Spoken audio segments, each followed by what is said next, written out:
And we are live. We're live again. We're alive. Look, it's alive. Hi, Dina. Hello, how are you?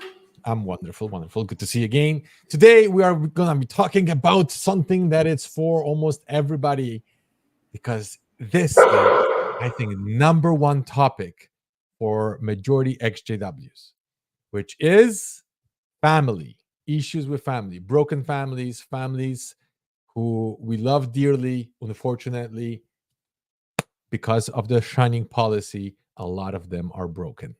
Uh, and today we're going to talk about basically two things.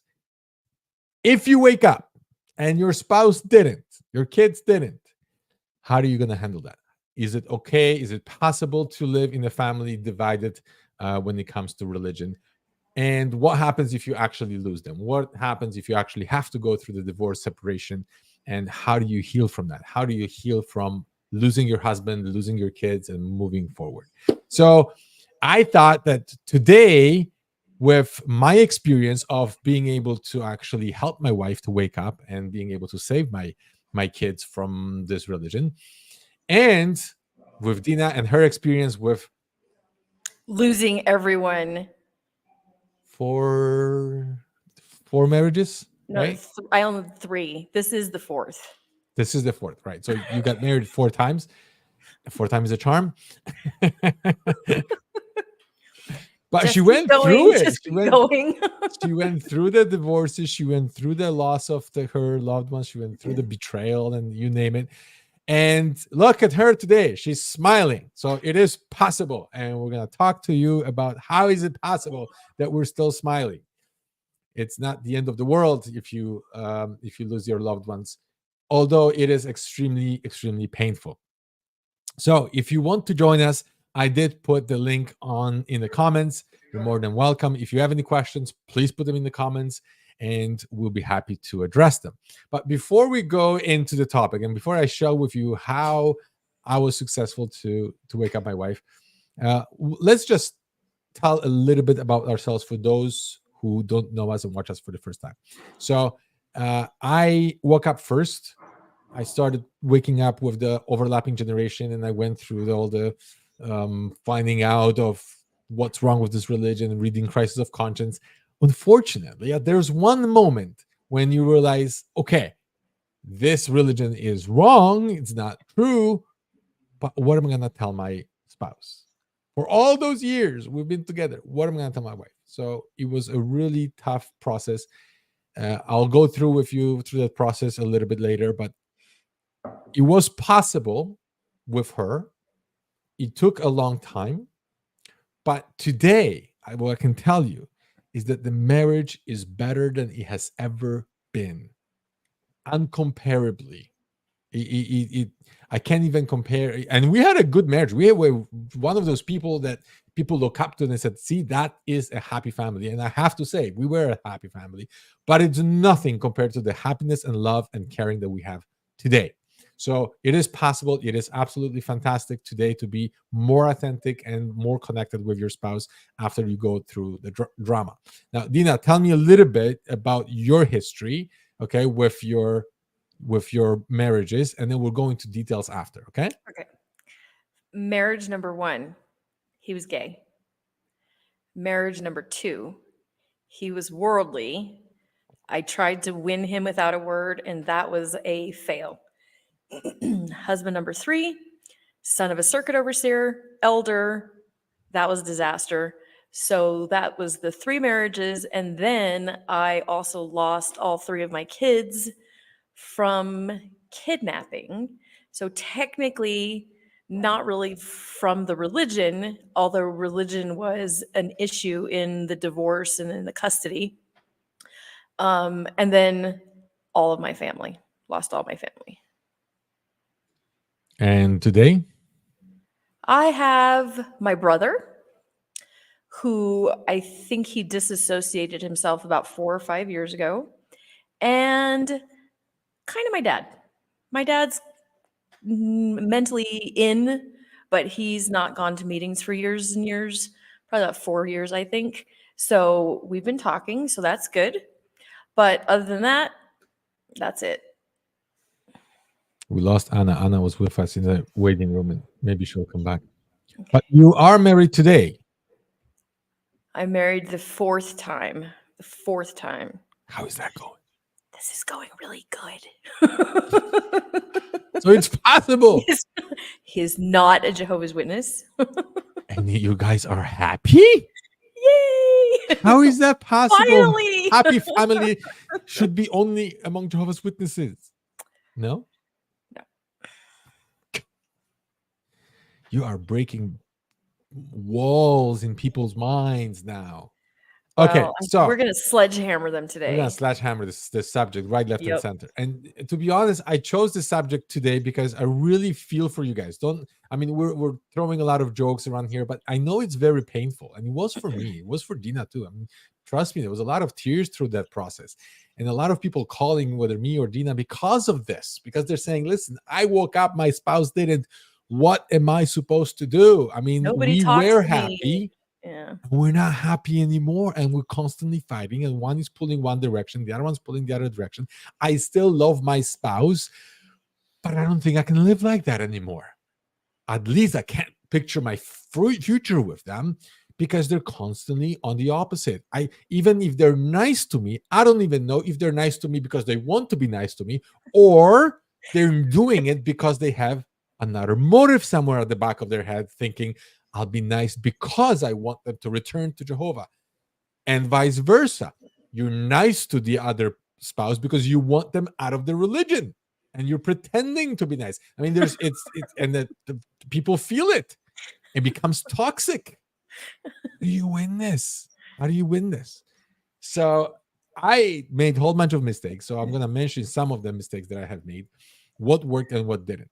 All right, Jack, tell us, what was the first mistake you made? The first mistake is I didn't let go of my ego. That is the very first lesson that you should do. And when you're learning the truth about the truth, obviously you're going to become smarter. You're going to have more knowledge. And you all of a sudden going to feel like, oh, I'm smart. I know more than you. I know something you don't know. I know the truth about the truth. You're brainwashed. You're in a cult. You're blind. You're indoctrinated. And I'm smart at getting out of this. I'll prove to you where you're wrong. No. Okay, Jack. Recipe for disaster. Because I actually was a lot more involved in the religion than my wife. I was an elder. I was always prepared. I was always, preparing for the talks and whatever. My wife was like, okay, I'll come. She didn't prepare much. She didn't read it much of the stuff. She wasn't really into it as much as me. And when I started going the opposite direction, I learned something called a backfire effect. Backfire effect goes like this. You put your hands together and you push with your right hand against your left. You push as hard as you can. Tina, push. I'm pushing. With your right against. Is your left hand weaker than your right? Are you right-handed? I can't tell. They're both really pushy. And how come your hands are still in the same spot? Because it's gravity? No, I didn't even say push back, did I? Oh, you pushed back by yourself. And even though your right hand is stronger than your left, it's still in the same spot. You're still not moving. Because the moment you feel somebody pushing you, you're going to push back. Even if it's you. Yeah. You got to push yourself back. And so she dug in her heels and she's like, oh no, I'm going to push back. And if you're losing your faith because we're not studying enough, we're not reading the Bible enough, we're not praying enough, we're not preparing for the meetings enough, we got to do the Bible study and the family study, we got to do more service. And I'm like, it's going the opposite direction. Can't you see that the whole thing is wrong? So very quickly I realized you can't go that route. It just doesn't work. As a matter of fact, it creates the opposite effect. Okay, so mistake number one was too much ego. Too much ego. Yeah. See, as Jehovah's Witnesses, we have this high ego because we're thinking we have the truth. We know the best. We have the best knowledge and skills and the best Bible, the best organization, the best whatever, right? We have a very high ego and nobody knows better than us. And that ego stays with you when you're waking up. A lot of XJWs, the ego explodes at that moment because they're like, nobody's going to tell me what to do. And they're trying to push what they know upon somebody else who is a JW, and it doesn't work. You're creating an enemy. Right? So it Okay. didn't work. So So that was what was mistake number 2? the mistake number 2. Well, obviously, I pushed too much too fast. So a lot of the stuff that I was reading and learning, I'm like, find out this, find out this, find out this. And she's like, no, no, no, no, no. So definitely don't push. That was one of the things that I would go to XJW meetups. I would contact XJWs online and I would ask them, like, if you go back in time, what would you do different? Because I couldn't find any good examples of people who left together or who managed to wake up their spouse. So I would ask them, what would you do different? They all told me one thing: don't push. I pushed too fast or pushed too hard, and the marriage broke out. So that was definitely, I would tell you right now, do not push. That was the mistake. The next one is you start Mistake number becoming 3. number 3. I would Number say 3. never mock, never make fun of, because you also will, even though sometimes you might be right, like you will see plainly that some of the teachings are crazy. You will see that some of the things are just completely illogical. Some of them are even funny. But if you mock JWs, you will not create bridge. You will create a wall, and they will not be happy with listening to this. Well, that almost reinforces the whole martyr syndrome, that they're being persecuted for their faith. Yes. So I can almost see how that kind of make them like dig in a little bit more. Yeah. Anna, I see you're in the studio. We'll be with you in a second. Just stick with us. I think those are the major mistakes that I have done.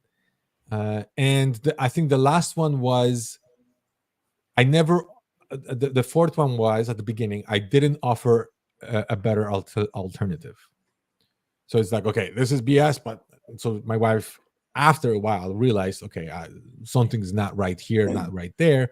But where am I going to go? Like, what do you think? You're going to go to another religion? You're going to agree with the priests 100%? Find me one church where you're going to go to and you're going to agree 100% with everything. You're not going to find any pedophiles. You're not going to find anybody who's lying or cheating or mismanaging money. Find me one church like that and I'll switch.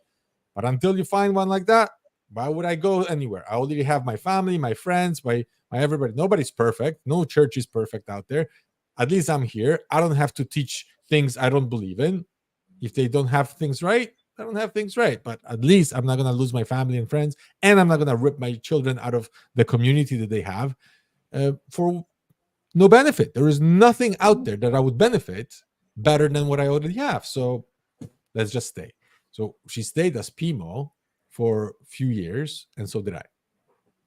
So if I look back now in time and see what actually worked, there were few distinctive things that I did that made the difference. And I'll share with you. So hopefully you'll avoid my mistakes and you can use what really works. Number one is you actually have to get rid of that ego. Okay, just throw it out the window and humble yourself. I know you heard this phrase many times from JWs, you got to be humble. But in this case, actually be it's humble. real humility. It's not that fake humility that Jehovah's Witnesses, because Jehovah's Witnesses, they're for them being humble, it's being obedient, it's being moldable. That's what it means for them. But being humble meaning you care about the other person more than you care about you. And when they actually see, and they have to feel it. Not, you cannot just tell them. They have to feel it. They have to feel that you care about their well-being. And the reason why you're sharing this with them, whatever it is because you care about them. It's not because you want to prove them wrong. It's not because you're smarter. It's not because you discovered something and you're trying to prove that they're not as smart as you. No, that will only create an enemy. What you want to do is you want to share things with your spouse with the perspective that you discovered something that unless they know about it, they will be hurt. So when I realized this, I'm like, okay, which areas of life my wife and my kids will be hurt if they remain as witnesses? The top of the list For me, it was blood issue. And the blood issue, actually, they have a little bit door open because they said, okay, you could accept blood fractions. So what I did was I printed it out, that chapter from In Search of Christian Freedom from Raymond Friends about blood. I went to my wife and I said, listen, you don't have to agree with this. You don't have to do the research that I did. You don't have to go on YouTube or read the books. None of that. And you don't have to even agree with this one article that I have here for you. But we have kids. And if something were to happen to our kids, I really don't want to have this discussion about which blood fraction to accept, which one not, which one is okay for you, which one is not. It will be too late if we would have this conversation in the hospital. We need to have this conversation now and establish what is that we agree upon and what is that we don't. And we need to educate ourselves about it. This article here explains this topic better than I possibly could explain it to you. Now, as a husband, if something were to happen to you, I'm the first person they're going to ask, what are your wishes? I don't want my beliefs and my wishes to be pushed upon you against your will. So I need to know what your will is, and I need you to tell me clearly what is it that you want to be done when it comes to blood fractions and certain procedures and blood transfusion and so on. But please, before you tell me, read this one article. Because when you read this article, you're going to learn about things you don't know yet.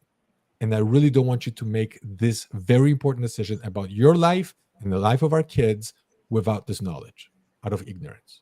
That's You might good, disagree Dad. with it, but at least read it. That's pretty good. And she was like, okay.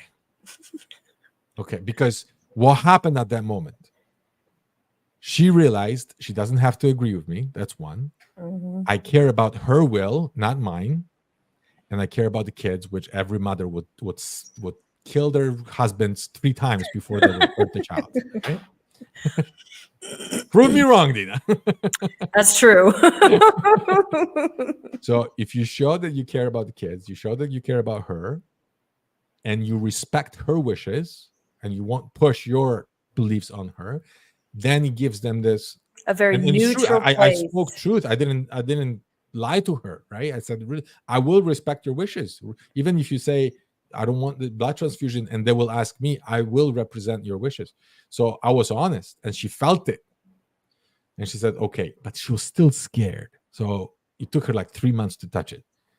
And I said, okay, let's read it together. Like after 3 months, let's grab the article. We read it together. And after we read it, she was like, oh, like, how come this and that? And that was like a tipping point for her to see that the so-called apostates are not actually so angry and bitter and attacking. But it's like, oh, this was written in a very logical way, in a very loving way, in a medically correct way and scriptural way that allow her to do more research. So that was the first door that opened. And then another one was a big one where I was sitting and watching a debate between a Christian and atheist. And she walked in and she was mad. She was like, just mad. And she's like, you've been teaching the kids from the Bible and the stories, and now you're gonna be teaching them about the evolution and about the atheists and that there is no God and blah blah blah. And she's like, just really mad. And I understood her feelings, right? I could very easily start this ping pong conversation, but I'm like, no.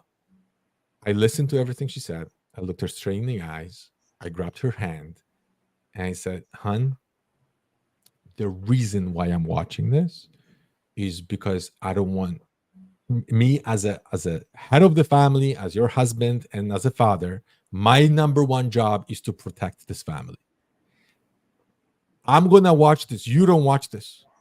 I'll watch this. That's And good. if there is anything in our beliefs that will hurt the family, I want to know about it. Okay. And she's like, oh, okay. Then it changed the perspective, right? Absolutely. That was good. And then I looked at her and I said, hon, I love you no matter what religion you're in. If tomorrow you're going to come to me and you're going to say, I quit this religion, I'm going to become Catholic, evangelical, whatever, I will still love you and I will still want to be with you. And at that moment, it's like, I can't There's fight with nothing that. to How do you fight with that? say. Because she told me like, oh, I chose a Jehovah's Witness. I would never marry you if you were not a Jehovah's Witness. She told me, and that hurt when I heard this from her, of course. But at the same time, I'm like, well, if she was not a witness, I wouldn't marry her either. So I can't blame her for saying that, right? Because as a Yeah. JW, you have to That's choose the belief from system. from the fellow believers. Yeah. So I'm like, I can't hold this against her because I felt the same way. I just have to understand how she feels because I knew it was tough for her too. And if she follows me, I know there will be major consequences for her because she's going to lose her friends, she's going to lose some of her family members. Mhm. So I know this is a painful process. So you have to reassure the person that you're on their side, that what you're doing is for their well-being, for the well-being of the family, them, and the kids if you have kids. If you prove this to them through your facial expressions, through your tone of voice, through the nonverbal communication, which is much stronger than the actual words, if you prove this to them, then and only then you can start discussing what's wrong with the doctrines. But before, you're just creating an enemy. That's what worked with my wife. And believe me, it was not one conversation, it was not one evening. It took years. And you might have to give yourself a few years. Some people wake up very quickly. I know a couple who woke up in one day, one evening, both. They're like, something's wrong. They decided, that's it. They stopped going. Both left. And there are people who it takes a decade. You don't know. But learn from other people's mistakes. This is why we're doing this, because we don't want you to make the same mistakes and learn from what worked. And believe me, caring works. You cannot Sincerity, 100%. honesty, love. When you're coming from a place like from that, it makes a huge difference. I've suggested to people before too, especially women, being the head of the house, you might have had a little bit more of an advantage because you could use that. Women have sisters have a harder time broaching these subjects sometimes with the male head of the house. But one thing that always works, like you said, no ego. Don't push it. Don't be, here to say, I'm here to teach you something. Look at this. A phrase for the sisters, women, that works really well is, you know, I've read something and I'm confused. Can you look at it and help me? Can you look at it and help me because I'm confused? And then show them the paragraph. I don't even know that I would have let them know right away that it was coming out of the Crisis of Conscience book. I would might have even just printed it out and just Mhm. said, you know what? This is what I'm reading about blood. And I'm confused because I see inconsistencies. Help me come to understand this. And if you present it like that, it's very non-confrontational. It's very neutral, Mhm. and that's a good way to open a that's a good way to open a conversation, I think. Oh, 100%. I think before you even open the conversation, you have to ask yourself this question. Will you stay with them if they remain a witness? Because if the answer is no, then believe me, they're going to feel it. Yeah. They're going Yeah. to feel it. You will not be able to hide it. Most Yeah. people can't. Yeah. So those are the key points that I wanted to bring up with you guys, because and believe me, it was like one step at a time. Even she was like, okay, we got to study more or whatever. I'm like, okay, fine, let's grab the watchtower and study. You have to align with a person. You align with a person first. You compliment the heck out of them. That's how they know that you're on their side, and then you make a 1 degree shift. Yeah. Yeah. So I would study a watchtower, and I would say, oh, hon, this scripture that they quoted over here, let's read the context. And then she would read the context, and I said, would you conclude that this fits to this paragraph? And she's like,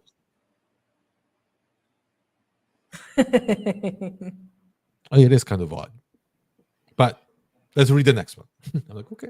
And that's it. Like one tiny little thing at a time. Like one shift, one shift, one shift. And before you know it, they're in a different direction. So That's super, super, super important too, because the way that the brain changes the beliefs, we talked about that before. You cannot give somebody just the facts and expect them to come to a new belief. They have to emotionally, they have to be in a questioning, I wonder, before the information will even go past the brain filtering system. So that's why I like saying, I like using that phrase, I'm confused. Because it automatically starts generating in their brain a state of, yeah. I'm wondering about this. I'm confused about this. I have doubts. And when you doing that with the context of the scripture, asking her what she thinks, it's also starting to put that questioning, that doubt in their mind, which makes them eventually coming to a new conclusion, hopefully way easier, because you've walked their brain through the Mhm. process of coming to a new conclusion. For sure. Before we go into your example and what you went through, we Okay. have Anna with us. Okay. She's been waiting for this moment. Hi, Anna, Anna. Listening. Hi. you're with us now. So, do you have any question or you want to share something? Um, well, I'll share my story. I feel comfortable enough Go ahead. of you to share my story. Go ahead. I've shared my story with Kathy and JT several years ago, 2-3 years ago.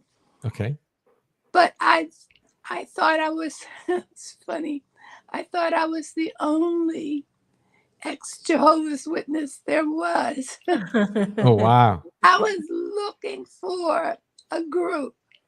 So I got on meetups and Wonderful. I found like 2 or 3 guys.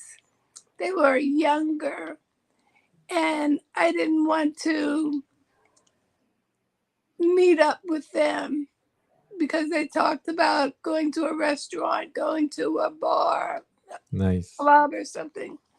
The So support I would be super didn't do incredible. that. Anna, I don't want to interrupt you, but we want to try to stay on topic.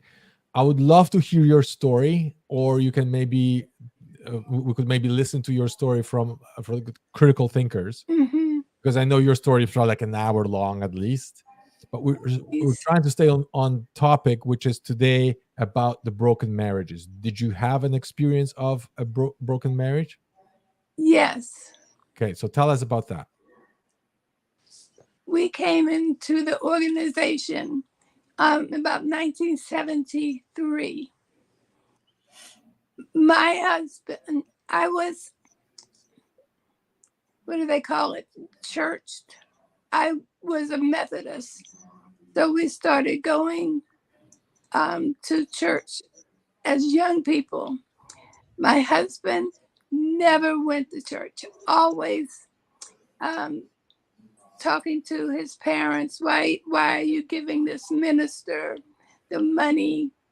So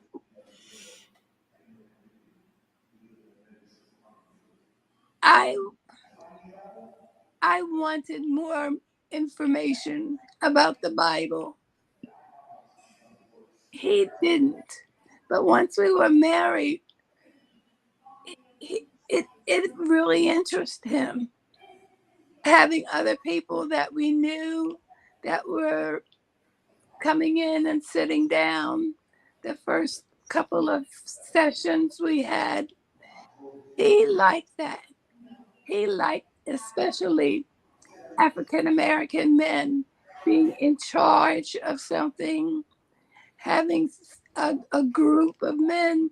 So he liked that. Well,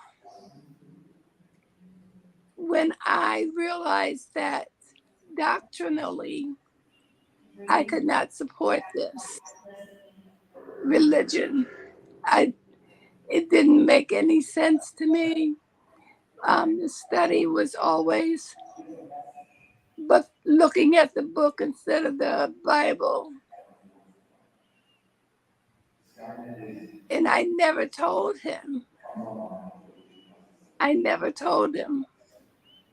We moved from a town to California. I didn't realize that he had a drinking problem. So he started drinking. And that's one of the things that broke us up. He stopped going to Kingdom Hall, and someone reported him, and he was disfellowshipped. I got a call from my parents that my dad was ill and we should come back home. So that was a good way for me to just get out of all of it. He was, But if he was disfellowshipped, but you were still a believer, because he was not disfellowshipped for apostasy or waking up. He was disfellowshipped for drinking. yes, So you guys were still believers, I'm assuming. he was. Okay. I wasn't. You were not. You already realized something's wrong here. Yeah, very early on. My father knew, and that's who I studied with when I was younger. I studied the Bible with my dad. And he laughed when I talked about 1975. So Anna, what happened with your marriage since you I both came to the both East left? Coast, and he didn't come back. Sorry, I missed that. He didn't come back from where? From California. Oh. I came back to Maryland. He did not come back. We talked a lot. He was not interested. And the more he was not interested, the better I felt, which was thinking we could get back together and not be in the organization. But it didn't work like that. We lost touch. We were still married. Whenever he would call me, wherever he wasn't going to the Kingdom Hall. And I was glad of that. I didn't tell him that I wasn't either. So to summarize, it took years for us to be truthful with one another.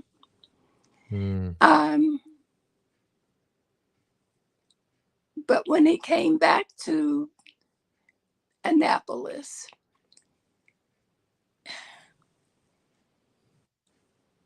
I didn't want the marriage anymore.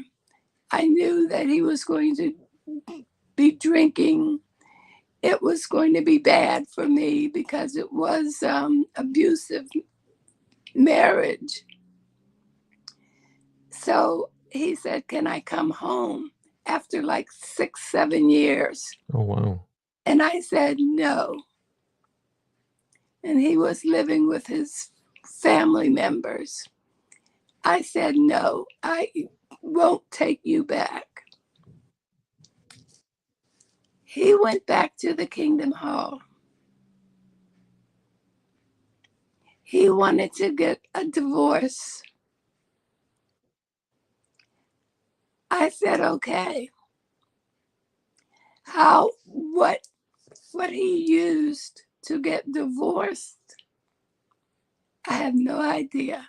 What he told the brothers so he could divorce me, I had no idea. And I really didn't care. But now he's been married 10 years. Now we don't live together, of course. He's married. Her name is the same as mine. But we're friends. He will call me. Oh, that's nice. And we because we have 3 children. Ah, And I try to just share information about the children with two grandchildren. And he will talk about what it used to be before the Kingdom Hall experience, what it used to be, how good, what kind of marriage we had before we were interrupted with that organization. how are the kids? Are the kids Jehovah's Witnesses or no?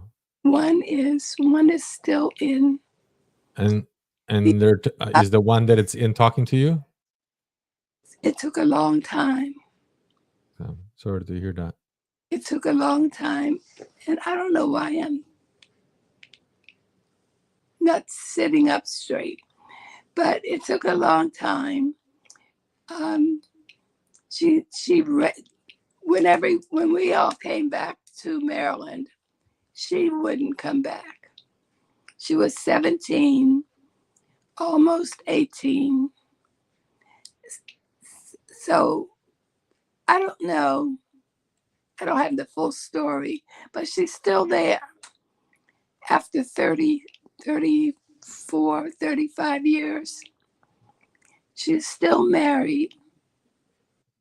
So Anna, what would you give as an advice to people who had to go through similar thing when they lost their spouse? Maybe the kids, some of them are in their religion, some of them are not. What advice would you give them? To try to stay in touch with, especially your children. Finally, we talk on Sunday evenings. She talks to her sibs. That's about as best I can do. Yeah. We don't bring it up. Don't bring the religion up. Yeah. No, we talk Show that about there is more to life than religion. the rest of the family. But she shares things with me that kind of I have to think about. Are they really serious about being a Jehovah's Witness? When they go on vacation, she can wear her two-piece bathing suit. He can wear his, they can be regular people. And I Of course. asked them, when you go on vacation, do you go to the Kingdom Hall there? And she said, oh, no. Why would I do that? She had, I don't know whether they're in or out. What do you say to that? Well, if they He is. if somebody doesn't want to go to the Kingdom Hall, they're pretty much out. Because Jehovah's Witnesses, they're like, okay, the moment they move, it's one of the first questions is where's the Kingdom Hall? For me, are you No, asking for me? no, I'm saying for Jehovah's Witnesses, when they move from one location to another, it's usually a first question is like, where's the congregation so I can go? So if she didn't want to go, chances are she doesn't want to. And I kind of bounced around from one city to the other. And I'd stop going. And that was my plan anyway. So I was out. But when my daughter started talking to me, she would ask me about memorial.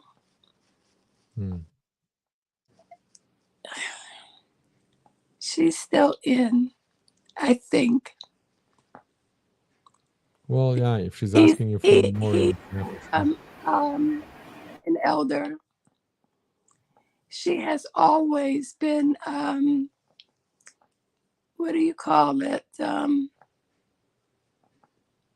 She spends a lot of time in service.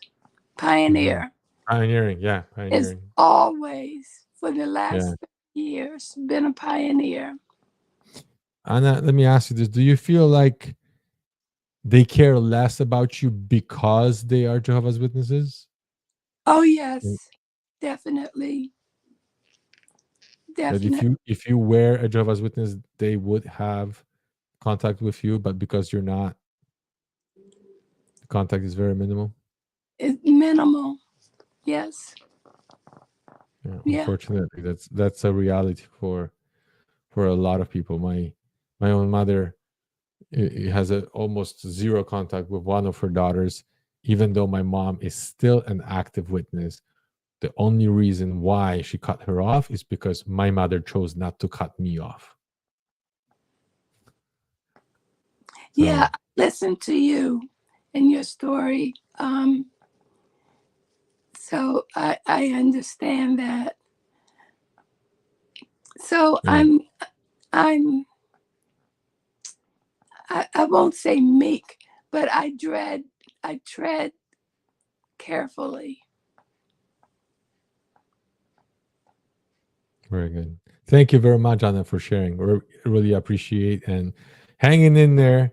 Thank you for watching us, and can definitely learn a lot from people like you. Was that make So, sense? Thank thank you. you. Take care. All right. Yeah. It's so sad when you see this where only a parent will understand another parent knowing what it takes to really raise children. The amount of sacrifice and effort that it takes is enormous. And then later on, a religion can tell you, hey, it doesn't matter that's your mother. It's they don't believe, stay away for your own spirituality's sake, right? Or vice versa, because there's parents that do that to children too. 100%. 100%. Yeah. Which is very sad. Very Yeah, sad. the love, the parental love is supposed to be stronger from the parents to the children, but there's plenty of parents that are just as willing to cut off their children too, Yeah. which I guess, my dad has recently, I've been able to reestablish some contact with my dad, but I have zero contact with my mother. My mother has zero to do with me, absolutely zero. I can't imagine it has anything to do with being a live apostate on YouTube, maybe. Yeah. Dina, before we go into your story, I think I wanted to share just one thing, um, which I think just escaped my mind. I hit a blank spot. I had it at the tip of my tongue. It will come back to me. This really important thing that's going to change Yeah, your I whole know. I life hate it when it is. happens. it No. just went somewhere. What did I want to share? Oh, came back to me. Okay. So some of you are contemplating, should I give up this marriage or not? Because you feel it's toxic for you, it's toxic for them. And believe me, those thoughts I had as well. I basically decided to give us at least 2 years. So I told myself, I'm going to be the best husband and a father I can possibly be for the next 2 years. And after 2 years, if I see that she's suffering and I'm suffering and the kids are unhappy and the whole house is unhappy and I gave my best and it's still not working, then after 2 years, I will make a decision on what to do after. Jehovah's Witnesses have this idea that, once you get married, you have to stay married until, the person will cheat on you or die. But you're not in it anymore. You're not bound by those boundaries anymore. So you got to figure it out. Do you want to spend the rest of your life with a person in a toxic relationship? Or is it better maybe to go through the process of separation? And you could separate in a way that even people after separating, like Anna, still remain friends with their exes, still remain in contact. It is possible. Many people have done it. There is a way of doing this. But at least the rest of your life will not be stuck with somebody and you feel like, oh, I have to be with them because of a religion or the beliefs or so on. So think about it, but give yourself a chance. Give the relationship a chance. Give a little bit of time, whatever it is. I would say 6 months is minimum. Like push 6 months minimum of becoming the best version of yourself. And if you see that it's simply not working, then at least you will not live with this feeling of regret that, oh, I could have done something. Maybe if I did this, maybe I was too emotional, right? So the emotions after a month or two will come down, and then you can repair things. Don't make a permanent damage to sometimes a temporary problem. But if you see that after a long time it's not working, then make a decision. Even when you have an unbelieving mate, because my second husband was an unbeliever, we are instructed in the religion to behave in a way, excuse me, that's beyond reproach, to be the best example of a spouse that you can possibly be, in the hopes that you will win them without a word. So, in the same way that as a with an unbelieving mate, you don't bash them over the head with the new information. You don't force the new information on them, like the 4 points that you were bringing up before. We were soft. We tried to lead by example. We tried to show that we were a better spouse because of the religion. So the reverse is really important when you're hoping that your spouse will wake up with you too. They have this opinion of apostates that we're, angry, bitter, God hating drug addicts or whatever. And if we can show them, if we can use the same skills that we used with unbelieving mates, maybe that's exactly what we need to become, like you said, a better person, a better spouse, a more understanding person, a happier person, a more content person. And they see that, leaving the religion doesn't mean that they're going to fall off a cliff into sin and doom, that it actually means that you are more of a whole person. That's important. That's super important to keep in mind. And also to keep in mind too that if it doesn't work, and it's the religion that says that you absolutely 100% have to stay married no matter what. So obviously the time that you've invested in a marriage is worth saving if you can. Every human that you can save out of the cult is worth it. But you know what? Sometimes that's not always going to be possible. And it doesn't mean that you are obligated to go by the rules of the religion that says that you can never, ever, ever divorce that person either. People get divorced all of the time, and religion is a huge thing of disagreement. I mean, we're not just deciding, oh, I don't like apple pie, so I'm going to divorce you. This is a huge lifestyle decision. So give yourself some leeway too to consider that if the relationship's not working, and not even maybe the relationship works with one person in and one person out, but if it's not working for you, it's probably not working for them either. You're the only one that can get a divorce because they're in the religion. They can't get a divorce. They cannot leave you because they're still faithful in the religion. So just keep your mind open to the fact that, maybe that might have to be that might have to be an option. And is it really the end of the world? No, because I've done it lots of times. I can help you because I've done it a million times before. It's not that bad. You've done at least 3 times. So I remember a lot of people are saying, oh, you know what? Divorce is really tough on children, and they stay married with somebody that they dislike or living under the same roof, and they're living like roommates, basically, tolerating each other for the sake of children. Now, I can tell you from my own experience, because I was a child to my parents who lived together and they were fighting over religion and money pretty much daily. And the moment I found out that they're getting a divorce, I celebrate it. From the perspective of the Yeah. child, I'm like, finally, because the only time it's quiet at home and we can all live normally is if one of you is not home. Then it's okay. Yeah. But if both of you are at home, you're fighting like crazy and you both like it's toxic. So when my parents divorced and I was a child, I'm like, that's a good thing. And I would really hate to see them sticking together and continually fighting together for the sake of the children. And if you're thinking, oh, it's better for the kids, if the atmosphere at home is very toxic, it is not better for the kids. It's not. If they constantly see you fighting, it's not better for the kids. Yeah. But Dina, how did you feel? Because you obviously had kids and then they had to go through a divorce. Did those thoughts go through your head that maybe I should stick with my husband for the sake of children? Well, the second marriage was not an option for divorce. He filed for divorce because of the religion. He was never he was an unbeliever from the very beginning, and he was very opposed. He didn't want anything to do with the religion. When we met, I was disfellowshipped, so, I was not behaving like a Jehovah's Witness.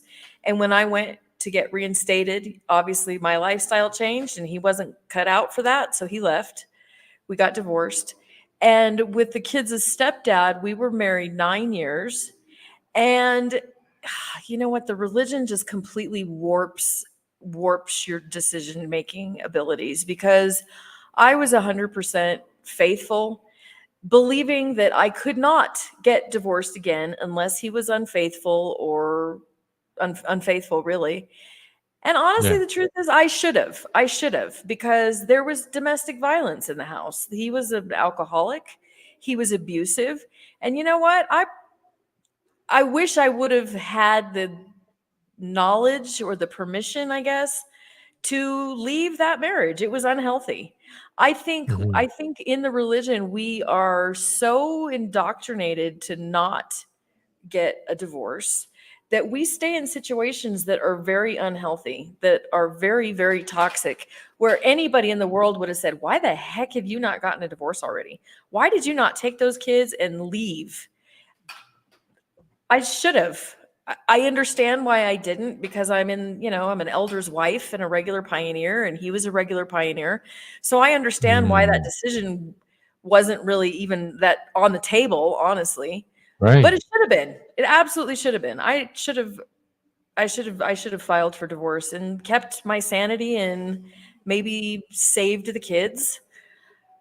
But I didn't. I tried to keep it together, and then obviously that didn't work either. So then the kids' biological dad took them, also using the religion as a reason why, because they were being raised in a cult, which I I disagreed with at the time. Yeah. But then, it is what it is. So here I am. I'm completely out. No kids. I've lost everybody. At the time, I literally lost every single family member. So how do we heal that? So the first thing that I thought of when I lost everybody is, you have lost those specific people, but not the titles that they had, not the position in the heart that they have. So Mhm. maybe you technically do not have that particular child, those particular children, your biological family, but that doesn't necessarily mean that you can never, ever, ever, ever, ever have children of your heart or adopted Mm. adopted family. And so one thing that I remembered very intensely when I was going through my reprogramming and stuff was how I was able to love Bible studies as my own children. When I was in the Dominican Republic, we were in the Haitian Creole congregation, and there were young women that were 17, 16, 17, They had no mothers, they had no family, and I took those girls in. They were the daughters of my heart. They were my heart children. And that helped me realize that it is not just the biological people that fill our heart, that anybody can fill your heart. So, even my Bible studies, those I ended up losing them too, obviously because of the religion, but that space is fillable. So I've adopted children, not legally on paper, but there are, Yeah, in your heart. oh, In your heart. they're the children of my heart. They need a mother. There are lots of people out there that also come from broken families that don't have mothers, daughters. They don't have family either. And when you find those people, I think those relationships are closer and tighter and more appreciated than the biological ones ever were. I mean, my biological family was our biological families, not just me. It's all of you too and your family, Jack. They were willing to cut us off. Adopted family appreciates you, I think, in a way that the biological family doesn't, especially because our biological family has this religion is so much higher above their own family Yeah. feelings that just overshadows what a natural family relationship should be. So for me, what I did as quickly as possible was find those motherless ones, find the daughterless people, parents who were willing to adopt another child, and that helped me create a family and satisfy the need of family, because humans are not solitary creatures. We do not do well alone. We are not lone wolves. We need, last week we talked about our clan. We Yep. need our pack. We need our people. So, just because you've lost the blood ones, go be a gift to somebody else, because I know that I'm a gift for the children of my heart, and they are absolutely 100% a gift for me. I mean, it's beautiful to have young adolescents that view me as their mother. That's a wonderful gift. Oh, for sure. And I had the privilege of the same, like you, through caring. Basically, that's the key word here. Through caring, you will Mhm. get what I call a chosen family, Yeah. where you choose who you want to associate with, basically based on their behavior. It's not based on Mhm. their position in the congregation and the label they put on you, because Jehovah's Witnesses, they need a label. They need a label, whether you're interested in one, are you studying, are you baptized, are you unbaptized, are you pioneering, are you an elder, are you marked, are you disfellowshipped, are you an apostate. They need those labels in order to know Mhm. whether they can associate with you, to what extent, whether they should show you love or not. It's mechanical. It's bound by somebody else's frames and boundaries, and they can't freely Mhm. express it. When you're outside of this, you will also judge people, but it's not judgment based on their skin color, sexual orientation, beliefs, or religion. It's judgment based on their behavior. If they're abusive towards you, guess what? Shun them, cut them Yeah. off from your life. They don't deserve to be in your life if they are abusive towards you. If you feel that they're causing you or your children harm, by all means, cut them off. But that decision will be made based on their behavior, not based on, oh, you know what, you don't believe in the same God like me. We have nothing in common. Even though you did nothing wrong, you never hurt those people.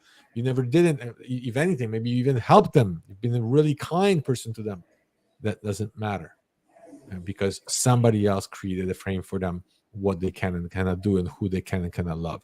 Remember, you did not meet all the people that will love you. There's tons of people in your life that you will meet and they will love you. And because you went through this process of waking up and going through the refining and losing your loved ones and the pain, guess what? you're gonna be the brother and sister and father and mother to whoever is that will be in your chosen family. And not to You wanted to share underestimate. something before we join with Ruby? I just, Yeah, hi, keep Ruby. talking. Yeah, we'll join Ruby. Just not to underestimate too that I think sometimes we focus on how much we've lost, and we're looking to fill our broken hearts. But you know what? Don't Mm, just look at it that way. You are filling somebody else's broken heart too. When you look at it as more of a giving, it's not just something like I need somebody, and then you cling to them. When you find somebody that you decide deserves to be part of your clan, that deserves to be part of your adopted family, understand too that you are giving to them. it's all about You are yes, 100%. you could actually literally be saving a life. I have a story, Yes. but we'll save that for another time. Let's talk to Ruby. Ruby, Hey guys, how you doing? Hello. wonderful. Thank you for joining us. Yeah, I'm so happy to catch a live finally. But You're alive. yeah, well, I really like your topic. It's about Thank you. marriages, you said, right? Yeah. And how one So of what's your them when story? they What's your leave. story with Okay, well, I have an interesting experience, I guess. I can use my own experience. Mhm. Um, well, I got married at 17. I was Oh wow. 17 years old. And I only did that because the elders told me to.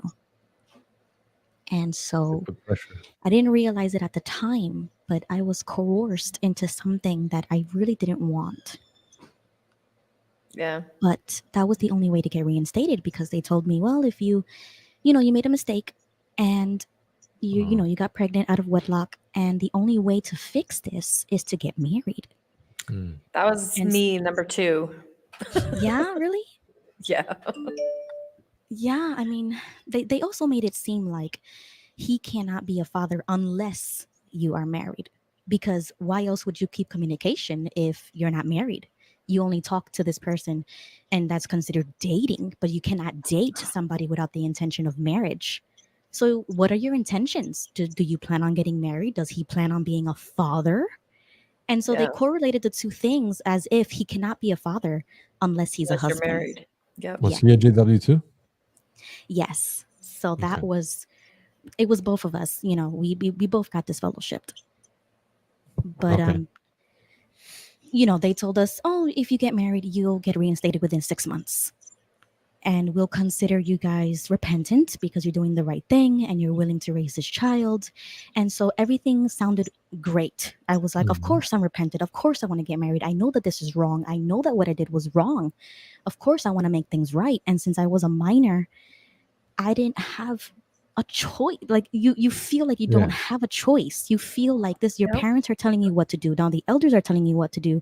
And you're not an adult enough to say, I want to marry this guy or I don't want to marry this guy. You're just Yep. doing it because you think that's the best thing to do because you think that the adults know better than you. So I took Exactly. everybody else's Exactly. advice. You make the choice based off of the choices they give you, Hmm. which is not Exactly. necessarily your choice. Yeah, and there was only one choice for her. Yeah. Exactly. And it was also kind of hard is because I was underage, but he wasn't. So he was a little older than me, but in the state of New York, it's considered consensual. But not now as an adult looking back, a 17-year-old getting married to a 20-year-old, it seems like a big leap. It seems like a big jump. Mhm. He was a man, you know what I mean? He had a life. He lived on his own, etc. I didn't. I still lived at home. I didn't have a life. I didn't even finish high school yet. You know what I mean? So it's Oh it's wow. it's hard not to blame everybody else or myself. But Yeah. but I'll continue. So I got married anyways because I thought that the elders knew better than me, my parents knew better than me, and I felt like I had to correct the wrong. So that's the Mhm. only reason why I got married. I don't know what marriage is about. I don't understand what being a wife is. I don't understand how being a mother is. But all of that was already it was like it was given to me, something that I didn't want, like a marriage, Mhm. motherhood, certain things that are supposed to be happy and good, and you're supposed to be excited and have a wedding or have a baby shower. None of those things happened for me. Nothing. Yeah. So every time something happened, it was like, oh, here you go again, making mistakes. Oh, why do you keep getting pregnant? Like it wasn't bad enough that what you did, you know what I mean? Like always demonizing you for the decisions that you're making, but you're thinking that this is what you're supposed to do because we're Jehovah's Witnesses, and if we make mistakes, we're supposed to correct them the best way that the elders tell you to do it. So if Yeah. I'm doing everything that the elders are telling me, why are you demonizing it, demonizing me for doing what the elders told me to do? Like it doesn't make any sense, right? No. That's because it's a cult. When you were talking, I just saw Dina entire time. It's like, I get it. I get it. I went through it. I completely can relate. I I understand everything do. you went I through. know. I totally know. I've been there. Yeah.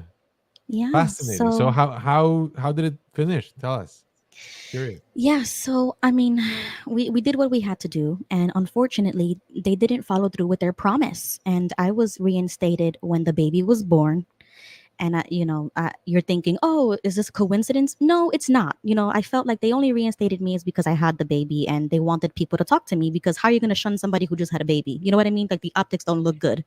And then for my husband, they didn't reinstate him, and so that created a real bad jealousy between us because everybody could talk to me, but they can't talk to him. So he kind of used that as, it was really bad. It was like revenge type of jealousy. Like he didn't want anybody holding the baby, or he didn't want me going places or talking to people. And I'm like, this is my family. Like, what are you talking about? This is a good thing. Why you don't want?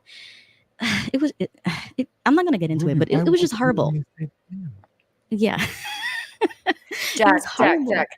it's a cult. They make You bad guys man understand decisions.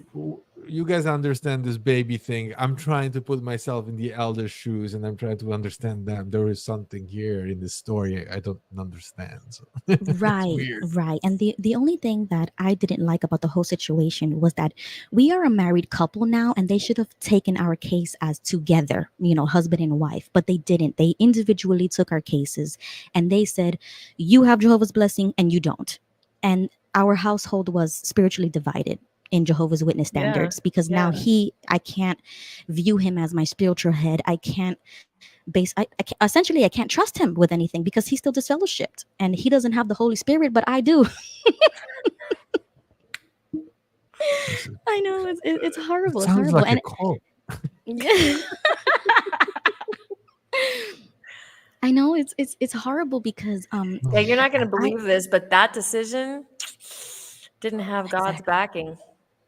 exactly I felt like something's wrong, but I don't know what's wrong, and I don't know why I feel wrong, and I don't know why he's jealous about me, and I don't know why he's treating me this way, and it's all like emotional stuff. Like we didn't really communicate those things. We didn't really know each other. We only got Well, a married lot of because times you don't have the words to really be emotionally mature enough to say, oh, you know what?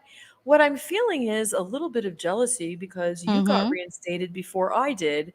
And so right, now I'm feeling like, I mean, who you, you don't have, most people, especially at that age, you don't have the self awareness to be able to be introspective enough to say, oh, you know what? Let's talk about why I'm right. feeling. I mean, there's just doesn't happen. That just doesn't happen. And you know what? The elders have no clue what they were putting the two of you through either. Right. Reinstating one without the other. I mean, what signs of repentance were they looking for in him that they didn't see? He Exactly. And he was married you. confused. I assume he Exactly. was going to meetings. And Yep, we were. and you know what? That I mean, I don't even know how many cases that, I mean, obviously I was not an elder, but I've heard of lots of cases. The decisions that are made in judicial committees, whether to disfellowship or reinstate, are based most of the time on human opinion because they might say a prayer, but guess what? I'm pretty sure Holy Spirit is not involved in any of those decisions. It's, Yep. I mean, correct me if I'm wrong, Jack, but if an elder has something against somebody else, that is 100% going to influence their decision. When I went to get reinstated, so I'll share this really quick. So I marry worldly babies. I mean, worldly baby. I married my baby's worldly dad. And so as I go to get reinstated, um, he was the elder, the presiding overseer at the time, didn't qualify to be the presiding overseer. And my dad and my two uncles were trying to get him to step down. So they actually refused to reinstate me until my dad and my two uncles stepped down so that they would be out of his way so that he could continue Mm-hmm. being the presiding overseer. It had nothing to do with repentance. It had nothing to Mm-hmm. do with me. After they Mm-hmm. stepped down as being an elder, the presiding overseer called me and says, "Oh yeah, you're reinstated now. No meeting. You want to talk to me and see if maybe I'm repentant or something? No, you're reinstated. You're fine." Right. I think sometimes we're trying to wrap our head around why. Mm-hmm. There is no why. You can't make Right. sense out of It's a nonsense. cult. That's why. They There's care a no lot. explaining it Yeah, otherwise. they care a lot about what people will say in the congregation. It's like one number one question. So if you have Mm-hmm. sinned, who knows about it? And if you got pregnant, everybody will know about it. So of course they want to disfellowship you. And the this is my hallucination here. The reason why they got you back in, you might be right that because you were a new mother and whatever, and it Mm-hmm. would be easier to reinstate you, and then later on reinstate him. That shows in people's minds in the Mm-hmm. congregation is, oh, it's not just x amount of time that has to pass by and you're back in. You actually have to show repentance, and they will take Mm-hmm. every case individually, and the elders will base this on the person's repentance. So it's not just, oh, we're gonna have sex and then 6 months later or a year later we're gonna come Mm-hmm. back. No, you have to actually prove repentance. And here's a perfect Mm-hmm. example of two people who both had sex, and Mm-hmm. and one came back earlier and the other one did not, because of that decision of the Mhm. Mm-hmm. elders. So that Right. actually reinforces the belief in people's minds that the elders are doing the right thing. They're not just following a book. Right. They're taking every case individually, and they're trying to figure it out whether the person was repentant or not. Because Mm-hmm. technically, based on that, the decision was made whether the person was reinstated or not. Yeah. So, I, But I feel even Ruby, you were then, punishing correct me if him. I'm wrong. He came back, a few months later. He was Not at reinstated. all. Never. Never. Never. No, because I think that experience was so bad for him that it woke him up actually. That I mean Ah, that's how early on he woke up that everything was fake because um we had to move congregation. Well, okay, so let me give you a little bit of backstory. We did the sin in New York, right? And then I had to move because my mother took the shame, wanted to take me away from everybody and everything so that they don't see me, and I had to move away because I got pregnant at such a young age. So I think to save face and reputation, she took me and we moved away. And then we basically coerced this guy to marry me, and he moved with us. So we were in a different state. And so those elders were in communication with the elders in New York, and the elders over there said, no, he's not repentant. And that's what woke him up. He's like, why can't you? The elders that see my effort, that see me going to the kingdom halls, why don't you yeah, make the decision? Because I'm here, I married this girl, we had the baby, we're in a new congregation, we're trying to start brand new, and you guys are still asking the elders in New York who yeah. don't see what's happening in on the ground. So that was the waking up moment for him, but he never communicated that to me, so I never knew what he was feeling, what he was going through. I yeah, mean, I was only 18. I've never lived with a man, I've never talked to a guy. Like, it was literally a one night stand. I never even knew the guy, and we just got married. Wow. So it was a horrible beginning, and I'm thinking that I'm just going to stick it out because this is what the elders are telling me to do, and that the elders have Jehovah's Holy Spirit. So whatever they say is coming from God. You know what I mean? So I was very naive and very young, and I didn't understand those things. But So he he was never got older. reinstated? No, he never did. And I think that's Wow. why. It's because those elders said, "Oh, I'm sorry, we can't reinstate you because the elders in New York said, you know, what X, Y, and Z. So you're gonna have to do 6 more months." And he was like, "Forget about it. I'm never gonna come back." But it wasn't Well, maybe until that's a good later. thing. Yeah, exactly. Exactly. So that was a domino effect because when he woke up, he stopped coming to meetings. He stopped doing, like, he completely stopped everything. But I was still in, you know, mentally. And I was saying, oh my God, he never got reinstated. Like, what's wrong? Why doesn't Yeah. Jehovah do something for him? And my whole entire family is telling me, leave him, leave him, leave him. You could get a divorce. You can do this, you can do that. And take your kid away from him and like, you know, do the Jehovah's Witness stuff. So now they are advocating for me to be a single mother, for me to get a divorce from the man that they told me to marry. It I was like, are you guys crazy? Because you told me to do this, and now you're telling me that just because he didn't get reinstated, that I have to divorce him, that I got to take his kid away from, like, Oh my what? It god. was crazy. Oh my god.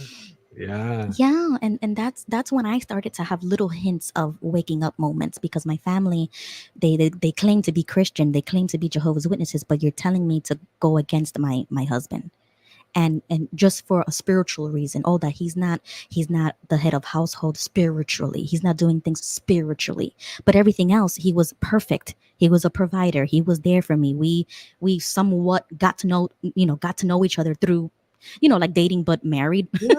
Because essentially that's what we had to do. We had to date each other while we were already married because I didn't Yeah. even know him. So everything else, he's great. But just because he doesn't go to Kingdom Hall, you're telling me to divorce this guy? So I was like, I don't think I'm gonna do that. So I just kind of left it alone. And then that's when he started telling me, I don't want you bringing my son to the Kingdom Hall. And that was my red flag. Like, oh, maybe my mom's right. He wants me to, like, spiritually deprive our son of everlasting life. And so Ooh. that's when I was like, okay, I think you need to respect my religious beliefs. I was one of those kind of moms. Like, Yeah. I think that I'm gonna teach him about Jehovah. I'm gonna bring him to the kingdom. I'm gonna do this. I'm gonna do that. Well, But me too. yeah. So you feel that you don't know what to do. You don't know that if you should listen to your husband, or you should listen to yourself, or you should listen to God, or like who do you listen to? Because Yeah. the Bible Yeah. says to respect your husband and to obey your husband.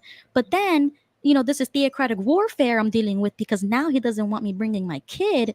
But it's Yep. my responsibility to save my kid Yep. spiritually if my husband is not I've doing been it. there. Yep. Yep. Yeah, Dina knows everything. She's like, and I was on the other I spectrum of this know. because I was like waking up and like, I gotta get my kids out of this, and my wife's like, no, We're don't like, tell them no, nothing. And I'm like, well, yeah, if I might be you willing are to sacrifice taking the my kids, own everlasting life, but I'm yeah. not sacrificing my kids' everlasting life. Yep, And I was on the other exactly. side of the spectrum, so I was like, you know what? If I don't teach my kids now, they're gonna get Mm-hmm. married, they're gonna get Mm-hmm. baptized, they're gonna leave this house, they will never see me again. Mm-hmm. So I'm like, I gotta do this now. I gotta wake them up now. So So, how old is your son now? He's turning 10 this summer. Okay. so tell us, So like, how did you Oh yeah, okay. get out of So this? so well, thankfully, I listened to my husband. I didn't listen to anybody else, and I just heard him out. And it was also because my son was having difficulty with, like, learning disabilities, and then he was later diagnosed with autism.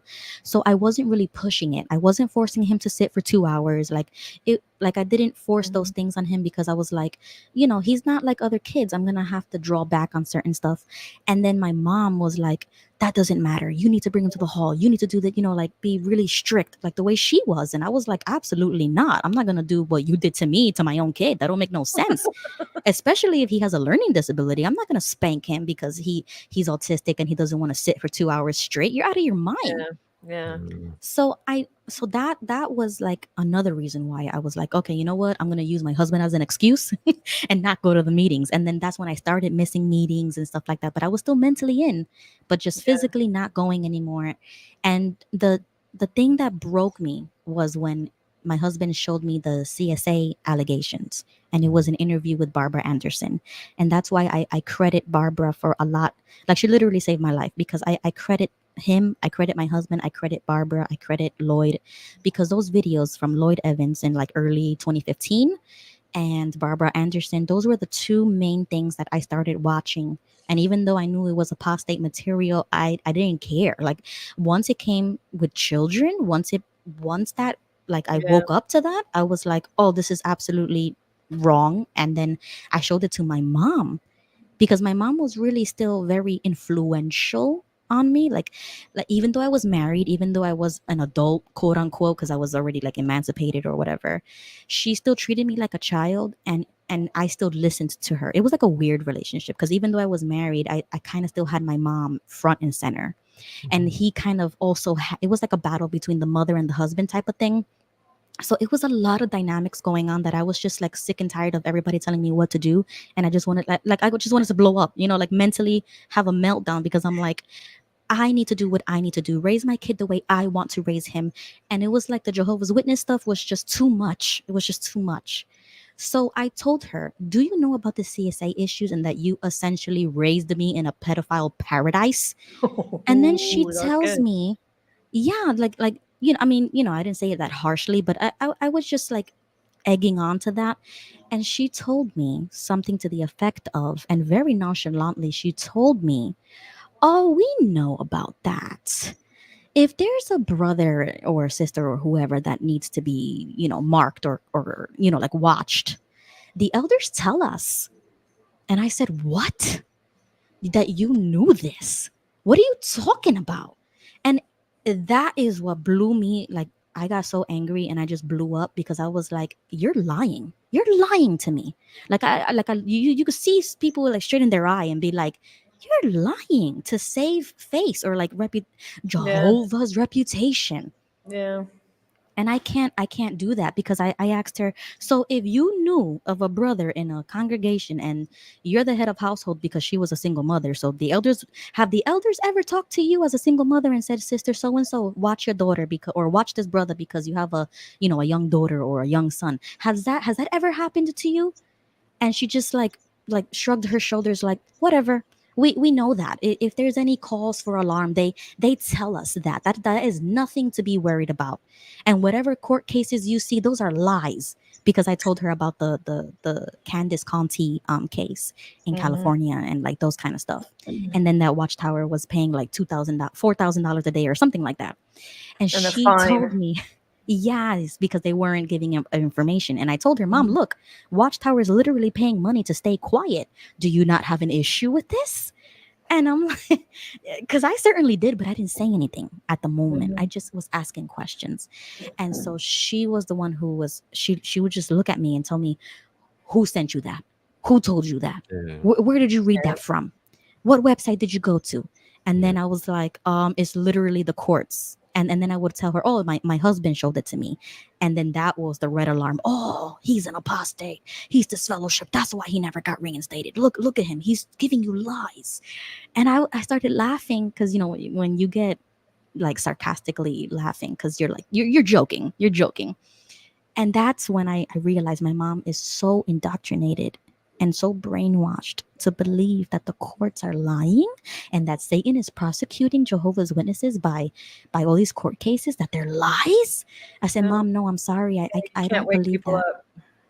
Exactly. That's also when I realized that you cannot wake them up unless they open their own eyes, because I Yeah. was forcing it, and it would just cause arguments, and to the point where she started calling me an apostate. And I was like, whoa, whoa, I got reinstated. I did everything right. I did what you told me to do. I did what the elders told me to do. How dare you call me an apostate? Like I was not that was offensive. You know what I mean? Like, Of course. back Yeah. then it was very offensive.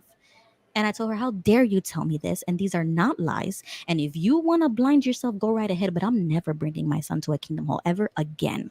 Yeah. And that's when she Wow. kind of like, okay, you want to do what you want to do. That's you. Don't call me for anything. I'm not coming over for nothing. And like she was wiping her hands with me, because during Yeah. that time, I kept having babies, and I kept getting pregnant. And every single time, everybody was like, not there. like not there, not helpful, not willing to be around. And it was because I was essentially inactive. I wasn't going to the meetings. Yeah. And then when she found out why I wasn't going to the meetings for all the CSA stuff, she was looking at me like I'm supposed to brush it off too. Like I'm supposed to just act like everybody else. And if I didn't follow what everybody else was doing, then I'm a bad guy. How many kids do And you have? yeah, How many kids do you have now? I have 3 now. Very nice. Me too. I just kept getting pregnant over and over again too. Yeah, yeah. And they looked at me like, "What? You can't keep your legs closed?" Oh And my I god. like literally very offensive remarks, and it didn't stop. You know what I mean? So I was like, "How dare you say that to me? Because we're married. What do you mean? That what I'm supposed to get on a pill so that I don't get pregnant? Like what? We're supposed to be None having of kids. We're anybody's supposed to get married. business. Exactly. On top of None that, of it's none of anybody's your business. business." Exactly. Yeah. Exactly. But that's how they treated me, and so that's why I say sometimes, even in my own videos or on different people's channels, I say that I didn't have a problem being a Jehovah's Witness when I was a Jehovah's Witness, but it was because the way they treated me was so horrible that I can no longer identify myself as Jehovah's Witnesses. But deep down in my heart, I am still a Christian. I still believe in God, and I am not an apostate. I still believe in Jehovah and in Jesus and in the Holy Spirit and like everything. Mhm. But then I woke up and I knew that Jehovah's Witnesses were lying about Christianity. And then they were lying about the things that they were doing in these courts and in these cases and just all these lawsuits. But for them to tell me stupid stuff like that, and then they would tell me, "Oh, well, you're going to die in Armageddon and you're not going to have everlasting life. You're not going to go to paradise," as if you're Yeah. better than me because you go to the kingdom hall, because you go to a building twice a week. You're better than me. No, you're not better than me. And how dare you judge me and say that I don't have everlasting life anymore? Who are you? You're God? You're not God. You can't read my heart. You can't read my mind. Only Jehovah can do that. You know what? It really is a huge slap in the face when you realize how judgmental and how Yeah. brainwashed Hmm. everybody is. It's like, who are you? I mean, Yeah. you spend your whole life with your family thinking that you know them. And then when Hmm. they turn on you because you no Hmm. longer believe the way that they do, it's like, what in the world? I mean, it's confusing. It's hard. It's hard. That's why we've done we did another episode about healing the family, friends, because this is the number one thing that gets broken in the Jehovah's Witnesses. It's families and friends. That's what gets broken. I mean, that's the thing that they manipulate us to try to stay in. There's lots of people I think that try to get reinstated, maybe not even necessarily because they want to go back to the religion, but because they want their family back. This Yeah. the manipulation of and the breaking up of families it's like one of their number one tools to Yeah. crush people, in my opinion. What did I want to ask you? Ruby, how is your marriage now? I'm curious. When you compare to the marriage that you had as a witness compared to now that you both are out. Oh yeah. So after he woke me up, it was only like a year or 2 years after that we just decided to move away because the family did not want anything to do with us. And I had like 2 babies under 2, and then I had like 4-year-old, and I was doing it all by myself. And I was like, why am I still here if they're not willing to come over or willing to be a grandmother? Why am I here? So we packed up the car and we moved to Florida, and we've been here ever since. But after after we left and after everything was said and done, I felt like I lost everything. And I didn't want that. Like I did everything they said. Like, how dare you throw me away after I did everything? Like, what more do you want from me? You want me to bleed? To Like, keep what? doing everything they say forever. Yeah, and I That's and what I they did want. it. I did I played the game. I did everything you wanted me to do, and you threw me away. Yeah. So I felt very angry. I felt very unstable in my emotions, Yeah. and I had a lot of mental health issues. And then I was living with someone who I really I mean, even though we were married for like 4 or 5 years, I still was not connected to this person as a husband and a wife should be, because we still didn't live together in the same household despite everything happening, because he was disfellowship. So they told me, well, you could come, but he can't come. I said, but we're married. And unfortunately, they separated us. So I was living with Wait, my what? family, he was living with his family. Yeah, yeah. It was horrible. No. Yeah, it didn't make any sense because when we moved back from North Carolina and I had the baby and everything, his parents said, well, he could come live with us. He's our son, but you can't come. And then my family said, well, you could come with us. You're our daughter. You're our family, but he can't come because he's disfellowshipped. So we lived in two separate households for our entire marriage at the time. That was like It's the four or first five time I hear years. this. I know my You It's situation is know, crazy. very, very horrible. you know, how many congregations did you serve as an elder in, Jack? As an elder, only one. Yeah. So I have lived everywhere across the country from New York to California to Colorado to Mexico to the Dominican Republic and a whole bunch of places in between. And you know what? There are crazy bodies of elders, Jack. There are crazy people out there. You were probably stable. You were probably a reasonable man. You seem like a reasonable man now. So I'm sure you probably were then. Maybe you just happened to be in a body that was Yeah. No. normalish. But I'm Yes. telling you, there are 100%. crazy, crazy bodies of elders out there. No, I do get what you're saying. Even the elders in my family were calling the elders in my congregation, trying Yeah. to Hmm. get me this fellowship. And my elders are like, nope, nope, nope. Yeah. You know, Yeah. Wow. you got a problem with him, you go talk to him. They can, some of the advice that elders give Hmm. people. I'm actually not surprised to hear somebody say that he needs to go live over here and she needs to go live over here and Well, that was not the have family. any It wasn't congruency. elders that, well, it wasn't It the was the elders that families. told us, but yeah, it was a family issue. It was a Yeah. very divisive family. And even though they were Jehovah's Witnesses as well, they didn't act like it, because I was like, why am I coming back here and I can't even live with him because you guys say we can't? So it was really bad also within the family. So it was so many levels of dysfunction that I didn't realize it at the time. But I had to leave. I had a baby I had to take care of. I couldn't worry about those things, and he had to work and Mhm. make money. He can't worry about those things. So we were up to the mercy of other people. And then, since I wasn't going to meetings anymore, we got into an argument, and I was living in my aunt's house, and she kicked me out with a 6-month-old baby. What? And yeah, I was like homeless. And they told me, oh, well, just call grandma and you could go live in grandma's house, as if they were so confident that grandma was going to take me in. And that's Wow. that's why they kicked me out, because they know, oh, grandma will show you mercy, so go to grandma's house. And I was like, but you assumed that. What if grandma said no? You know what I mean? I would have been homeless.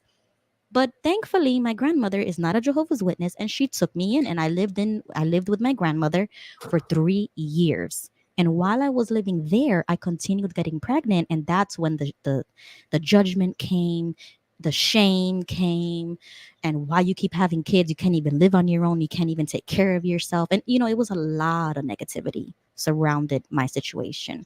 And it didn't matter if I was reinstated or nothing. They didn't treat me Yeah. any different than they did when I was disfellowshipped. So I felt like, what am I still doing here? And that's when we decided to move away and just get our own apartment. And that's the first time that we started living together after 5 years, after 4 or 5 years after getting married. That's That the is first time craziness. that we That's lived together. crazy. So Hard. like for a longer period of time, because we were just bumping into people's houses, couch hopping, and we were never just alone, like just me and him and the baby. So now that we're living in Florida, that was the first time. And that's when the trouble started, because now you really get to know somebody when you live with them. Oh yeah. And I That is didn't right. really know this guy until I lived with him. Yeah. Yeah. But I can't do anything now because I'm already married 5 years in. What does that look like? And I'm still young. I'm like 21, 22, 23. So that's when we first started, and we had a lot of problems, a lot of domestic problems. And he didn't know how to control his temper, and just very, like, it was a lot. It was a lot. You could only imagine. You could only imagine. I'm Yeah. not going to get into details, but you can only Yeah. imagine how we bumped heads so many times, and we had three children we're taking care of by ourselves.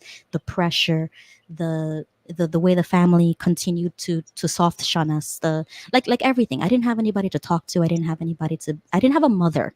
I didn't have Mhm. a mother, and I was an only child. I'm alone taking care of three kids, and I was frustrated. And then I have this guy who can't even control his temper and stuff like that. But you know what? I said, let me stick it out. That's the JW mindset. Let me Yeah. stick it out. Let me stick Yeah. it out. Let me stick it out. Maybe it'll get better. And then once I fully woke up, I looked at him and I said, you know what? Maybe we shouldn't be married. Maybe this was fake, like another lie that, like, because I first woke up from the cult. Now I'm waking up from this marriage. Maybe we shouldn't be married. Yeah. Like maybe we should change something because we obviously don't get along or whatever. And Yeah. so we kind of separated many, many, many, many, many times, like emotionally and mentally separated, even though we physically had to live together because Mhm. I couldn't get a job. I couldn't make Yeah. money. I Yeah. had I had babies. Yeah. But yeah, emotionally, I kind of broke. I had a mental break, and I had to.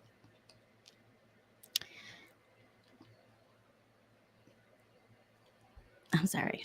I just need a second. It's okay. It's okay. It's all right, Take your sweetheart. time. I can only imagine all of that strain and all of that pressure. You know what? That's a For lot. That's a lot to have to go for through. somebody that is 17 years old, you're a child. I have a 17-year-old daughter, and I'm like, a Yeah. child. Seriously, a child. What do you know about life? And now you're starting your life with somebody you completely don't know, That you don't know, and under the they're advice of unprepared for life. parents and elders and Ooh, his parents. And sweetheart, you have every right to cry because that absolutely, sucks. That absolutely. Yeah, I know. sucks, I know. honey. Well, um, yeah, because you know, when I came to Florida, I was actually pregnant with my third baby, and I gave birth alone because my mom told me that a watchtower came out on treating disassociated family, like children, as disfellowship people, and so she was supposed to come for the birth of the third baby, and she backed out because of a watchtower article. Yeah, I know. I know. We have to just understand their brainwashing, though. They're so heavily, heavily, heavily brainwashed. It's not personal, sweetheart. It really Right, right, isn't. right. I She's know not that now. doing it to you. Yeah, I know. They're not doing it to us to hurt us. They're doing it because Right, they're brainwashed, Yeah, right, right, right. I mean, it doesn't make it hurt any less. It still hurts. But I mean, maybe it does make a little bit of difference. If somebody does something to hurt you on purpose, yeah, Mm-hmm, that mm-hmm. hurts a little bit worse if somebody just hurts you accidentally. Now, the Right, hurt still right, feels the same, but knowing that in the back of their minds, they're not doing it to be hateful and mean. They're right, right. doing it because they believe that that's what they're supposed to do. I mean, it's Mm-hmm. wrong, but it's like a tough love thing, you know? I yeah. mean, maybe you'll miss them so much that you'll just go rushing back to do whatever Joe wants, you'll do it. I mean, Right, right. it's manipulation 100%. And the reason why it hurts is because it's manipulation, because it's Yeah, I wrong. mean, it's anger. It's a lot of Yeah. anger that Yeah. that I've had to bottle up because I Yep. do I do know that, but at the same time, I'm pissed because I'm like, Yeah. you're still my mom at the end of the day, but you're gonna use your religion to make decisions for you when you know damn well I'm by myself and I need your help or whatever. Like, The answer is damn. yes. That's exactly what they're going to do. Yeah, Yeah. mine too. My mother hasn't spoken to me in 11 years, 12 years, I think maybe. Mm-hmm. She doesn't, she's doing the same thing. She's fully, fully, fully indoctrinated in the religion. And you know what? I went Mm-hmm. and got a new mother. Yeah. Yeah. I went and got a new Mm-hmm. mother, one that's not going to leave me because she didn't like my choices or because I didn't do as she commanded. You know, that Mm-hmm. The religion is part of the dynamic, but you know what? Sometimes relationships are toxic. Right. Sometimes they're not healthy and healed on the inside, and then they're in a cult, then they're in the Mm-hmm. religion. And what Mm-hmm. makes it worse is that they also have their own traumas that they're trying to deal with. And the religion doesn't encourage any sort of therapy or anything. So you have Mm-hmm. all these humans walking around in the religion, and they've got like trauma this big. And then they're in this religion that tells them how to behave. And Mm-hmm. it's a recipe for toxic families and Mm-hmm. bad relationships. That's just how it Yeah. is. You've got a bunch of people who don't get therapy and they're Mm-hmm. being told what to do by a cult. There is Mm-hmm. hardly any way that that can be a good, healthy mother-daughter relationship, Oh honestly. yeah, never. I mean, it's gone. It's Yeah, dead. I, I yeah, I feel like I'm an orphan. I don't have a yeah. mother. I don't call her. I don't ask her for advice anymore. I go Go to the find a internet. mother, sweetheart. Go find one. You've Yeah, got a yeah. beautiful voice. You're sweet. I mean, I can tell you have a kind heart. Obviously, this has hurt you very much. Mm-hmm. Go find a mother, sweetheart. Go find somebody who needs a daughter. Go find somebody who's lost her own children. Go find somebody who's willing to adopt Mm-hmm. you Yeah. because there's plenty of good-hearted people out there. Oh yeah, yeah. I'm learning how to do that now Hmm. because I know now how to deal with that, with the cult Yeah, indoctrination, because before I didn't, and I was treating yeah, everything with anger and the yeah. frustration that We take it personal because we're right, human. right.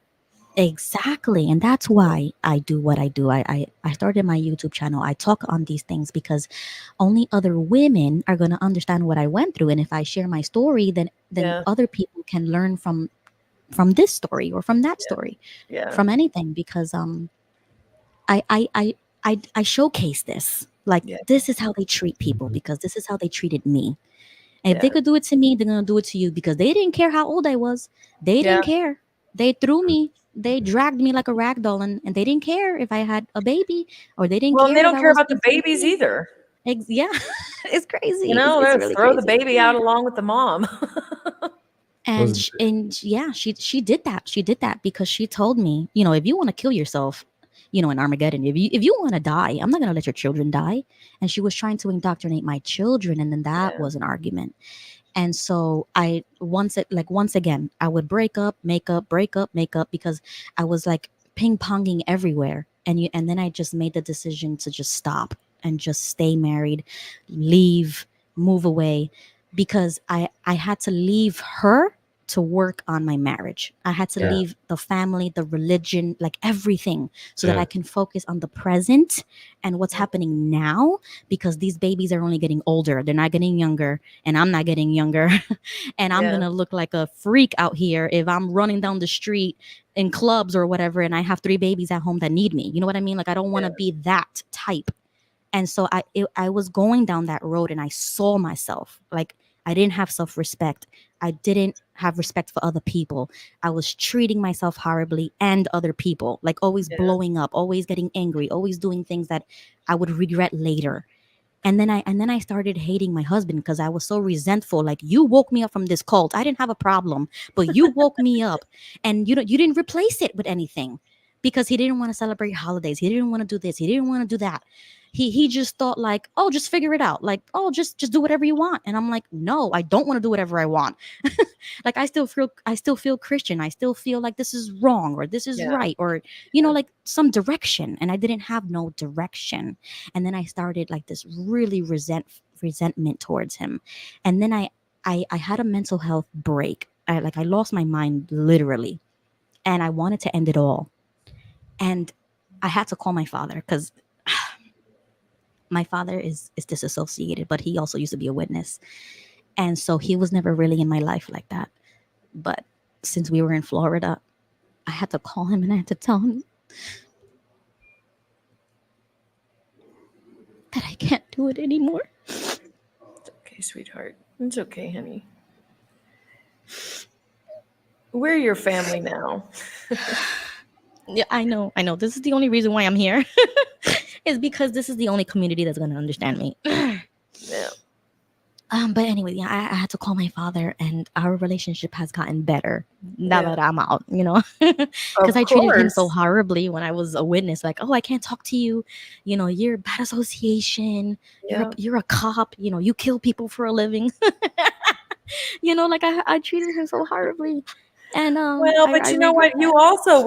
You also were behaving under indoctrination. Of course. You Right? thought Yeah. you were Yeah. doing the best that you were supposed to do. You thought you forgive yourself for that. I'm sure he does. If he came from the religion, I'm sure he understands why Yes. you Yeah. acted like that because you were also fully indoctrinated.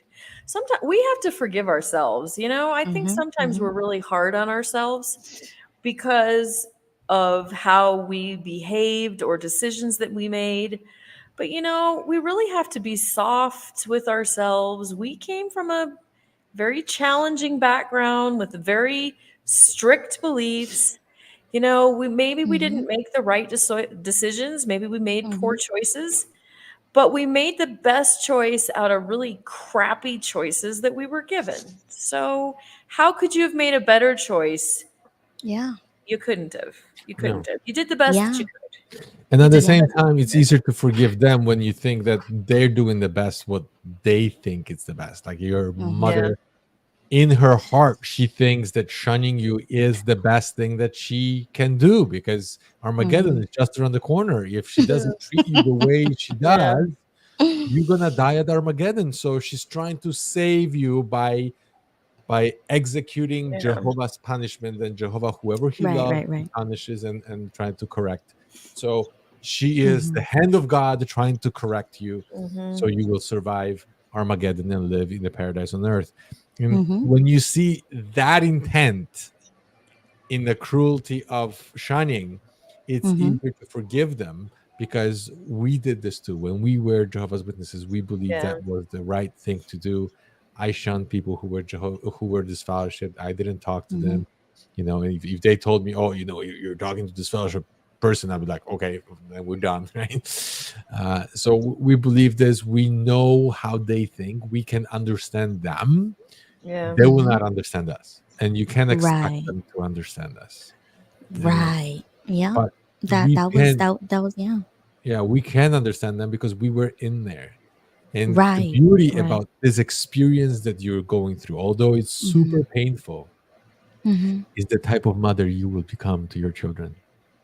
Right. Yeah, that's exactly how I feel because I was always fighting for that attention or that validation, like whatever it was. I was fighting too hard for it, and I just had to stop. And once I had my breakdown, I called my father, and he took my kids, and he told me, you need to check yourself in. You need professional help. You need to do something because Mhm. obviously something is wrong if you feel like Right. you have to end your life.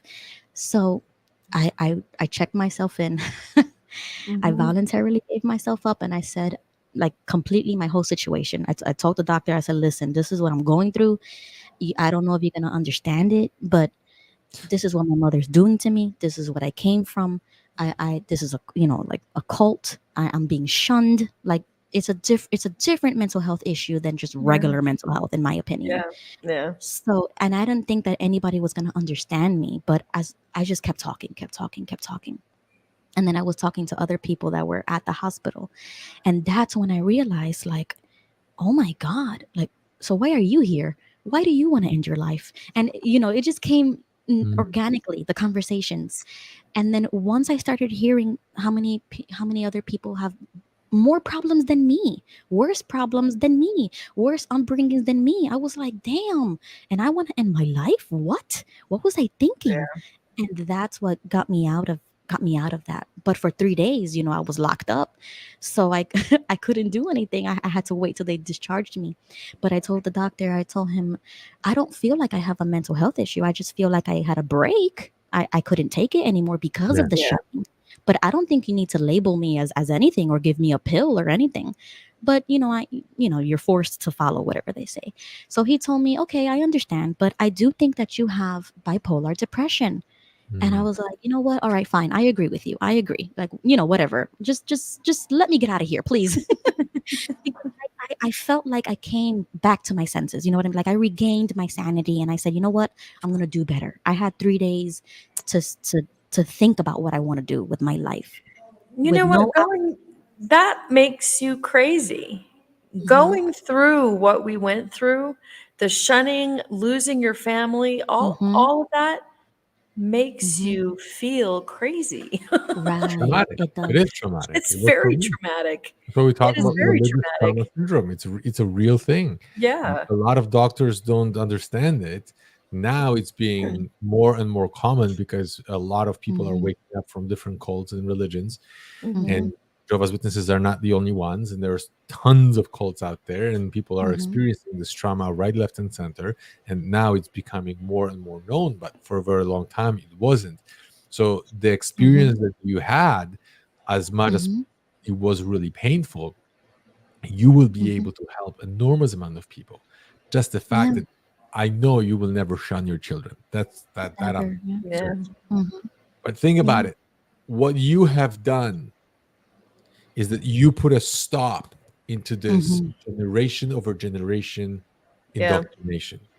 mhm, You can't make sense out of nonsense, and sometimes you're trying to put the pieces of a puzzle together, thinking maybe I did too much, maybe this happened, maybe things happen differently.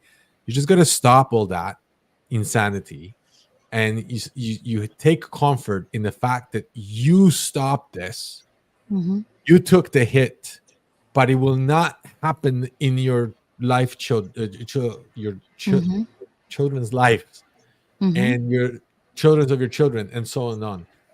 If mhm, you didn't stop it, if you didn't have the guts and the bravery to do this, mhm, you would continue to your children, and from your children to the next children, and so on and on. You mhm. next 100 years, maybe there would have been another 100, 200 You took people the hit for them. Right. from Yeah. your Mhm, family line. You took that mhm, hit by protecting all the future generations. mhm. Because you go those Yeah.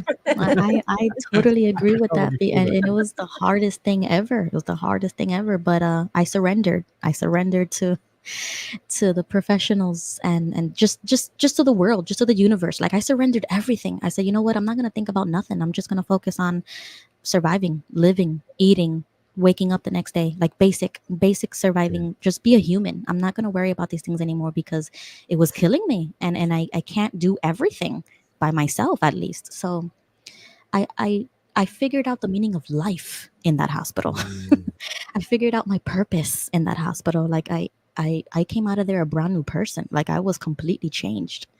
And then when I got my kids back, I was like, I'm gonna change literally everything, everything.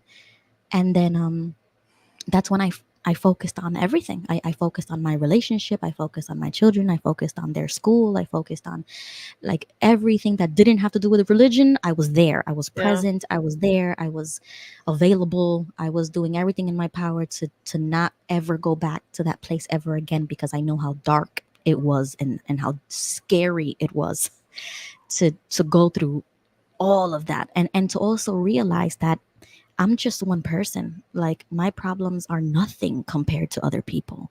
It's not just about me in this world. There's other people too. There's other things. It's not always about ourselves. We can do things to help others.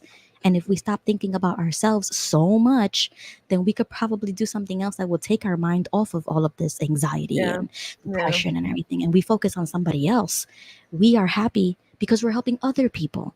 And so that's how I view my children. I got three people I could help, three people I yeah, could talk to, three yeah. people I can Exactly. teach, like Exactly. So, three other people that I want to give them a childhood that is free from JW or any religious like stuff, like, at that beautiful. time.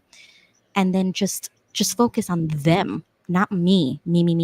Focus on them and how I want them to be raised. And so that's what I did for the Yeah, next few years because now, beautiful. Such a beautiful soul. it yeah, I mean, it's been like 6 years, 5 or 6 years since I left the cult, and then maybe 4 years since that experience. So I have some time under my belt. You know what I mean? Of not doing anything, of being polite, of being, Hmm. trying to keep the communication open with my family, because and trying to be nice, trying to be cordial, or whatever you want to call it. But then 2021, 2022, 2023. all bets were off, because the only people and the only reason why I was respectful to my family about the religious stuff was because I was only keeping communication, with my grandmother, with my uncle, to other people who didn't have a problem and weren't shunning me. I was trying to keep those relationships. Mm-hmm. But after they passed away, and nobody talked, like absolutely nobody was talking to me, like only a few cousins here and there. And they didn't care if I was an apostate. They're like, oh, I don't care. We're still going to talk to you. I made the decision to finally speak out and say, I'm an XJW. If you want to call me an apostate, I'm an apostate. I don't care anymore. I'm going to make videos. I'm going to start a channel. I'm going to use the hashtag, and I'm going to go on Twitter. And I literally let it loose. Like I don't keep my story a secret anymore. I don't stay quiet in the community anymore. I am Yeah. open about all of my views and opinions now. I am not afraid of anybody or what they think of me or what they're going to say about me. Like all of those things is gone. It's gone. I deprogrammed everything and I Amen. started fresh. Like I'm a brand new person. Like I'm reborn again and again and again. And I'm not afraid anymore. And I'm 28, like I'm still pretty Oh, young, sure, sure. It's such a gift to be free of free. this at this Mhm. such a young Yes. age. Ruby, what Mentally would you free. tell people who were in a similar situation like you were, and they're stuck with the biggest fear of what will Hmm. people say if Hmm. I leave, if I give up the marriage, if I give up the Hmm. family, if I give up Hmm. Jehovah, if I give up, well, congregation, whatever it is, it's Hmm. like they're just so scared of this. Hmm. What would you tell them? I don't care. I literally don't care. E- and it's crazy because even these people who don't know me, who don't know my situation, who don't even know me, they still, I guess, gossip, I guess you would call it. They gossip and they say, oh, she's an apostate. Oh, she's so and so's daughter. Oh, she's your cousin or whatever. And then my cousins tell me, hey, they're talking about you in my hall. And I'm like, what? I never even went on that side of the city. What are you talking about? And that's what's crazy, is because I never thought that my name would be in people's mouths. But if it is, I'm like, good. They should check out what I'm doing. I want them to see how I'm doing. I want them to check out my page or, like whatever, because I don't care anymore. I like literally do not care. And if somebody came up to me or, like straight to my face and told me something, I say, if it's a witness, I would say something like, I can't debate you on anything because it would be unfair. You are not allowed to research and look at different websites or have a Mhm. different opinion than what you grew up with. So why am I going to argue with you? I'm not going to argue with you. I can't. It's not fair. It's not fair. But with the XJW community or anybody who is not like never was JW or like not, not religious or anything, I I I I'm not afraid to say things like, I'm a cult survivor, or I changed my mentality, or I have new adopted faith, or I have a new adopted understanding of something, or I am no Yeah, longer politically Mhm. neutral, or I am not. I'm going to a church now, and I talk to those Christians, and I'm not afraid to ask questions and to tell fear them, for freedom. yeah, yeah, Losing like I the don't have. fear, losing the Yes, fear, lose the Then fear. That's the great advice right there. yeah. Is right, that the right, right. advice you would give your younger self?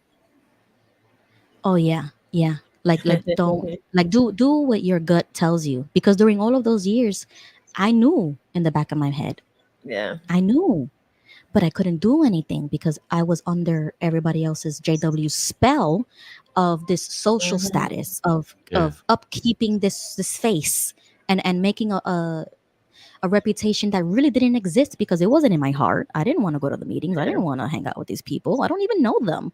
They don't know me. They don't care about me. So why am I so worried about what they think? So Yeah. I stopped Exactly. being fake. Yeah, I can't do it anymore. I couldn't do it anymore. And if you mhm, Yeah. can't be fake and you can't keep up the appearance, they don't invite you anymore. They don't want to hang around with you anymore. And I was Yeah. like, oh, I thought we were friends. What happened? Oh, so we're not Mhm. friends anymore because I can't be fake and lie to your face and tell you, oh, you did this, so you did this. Oh, I'm so happy for you. Yeah, yeah, yeah. Exactly. No, I'm not with the Exactly. small talk anymore. I'm living real life out here.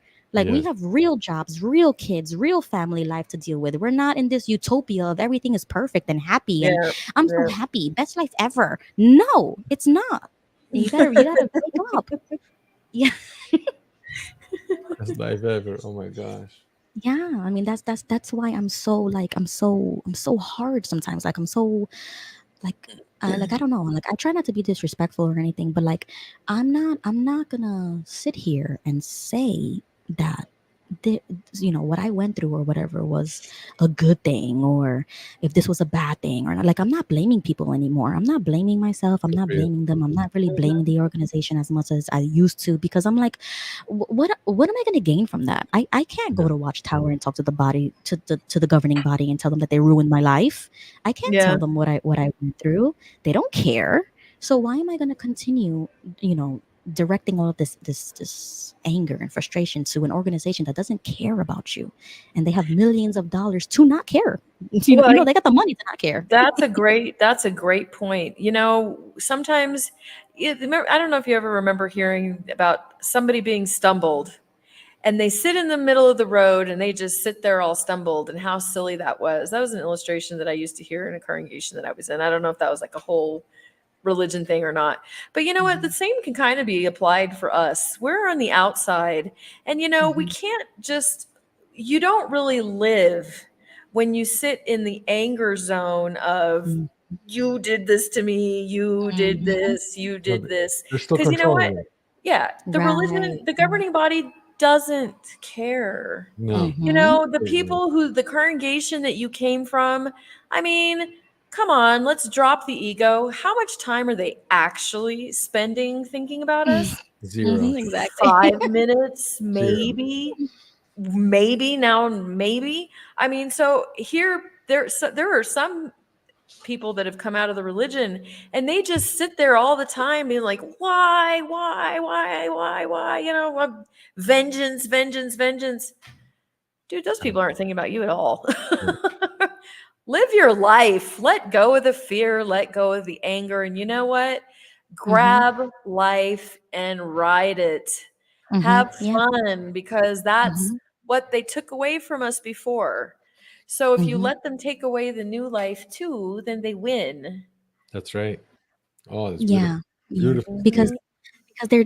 Mhm. they are banking on that you're gonna stay in that victim mentality and Yeah. lash out and rebel and do illegal And then you activities. prove it, And then you prove them right. yeah, exactly, Yep. exactly. And so I saw myself. It's like I could see myself out of myself, like an outer body experience. I saw myself, and I'm Hmm. like, what am I doing? Because even though I wasn't a witness, I still felt like I still had morals. Like I know this is wrong, so why am I doing it? And I I was couldn't talking understand. I was talking to somebody about that the other day. It's like they think Mhm. that we leave the religion and all of a sudden we become like drug addicted mass murderers with no That morals That's whatsoever. the Yeah. narrative.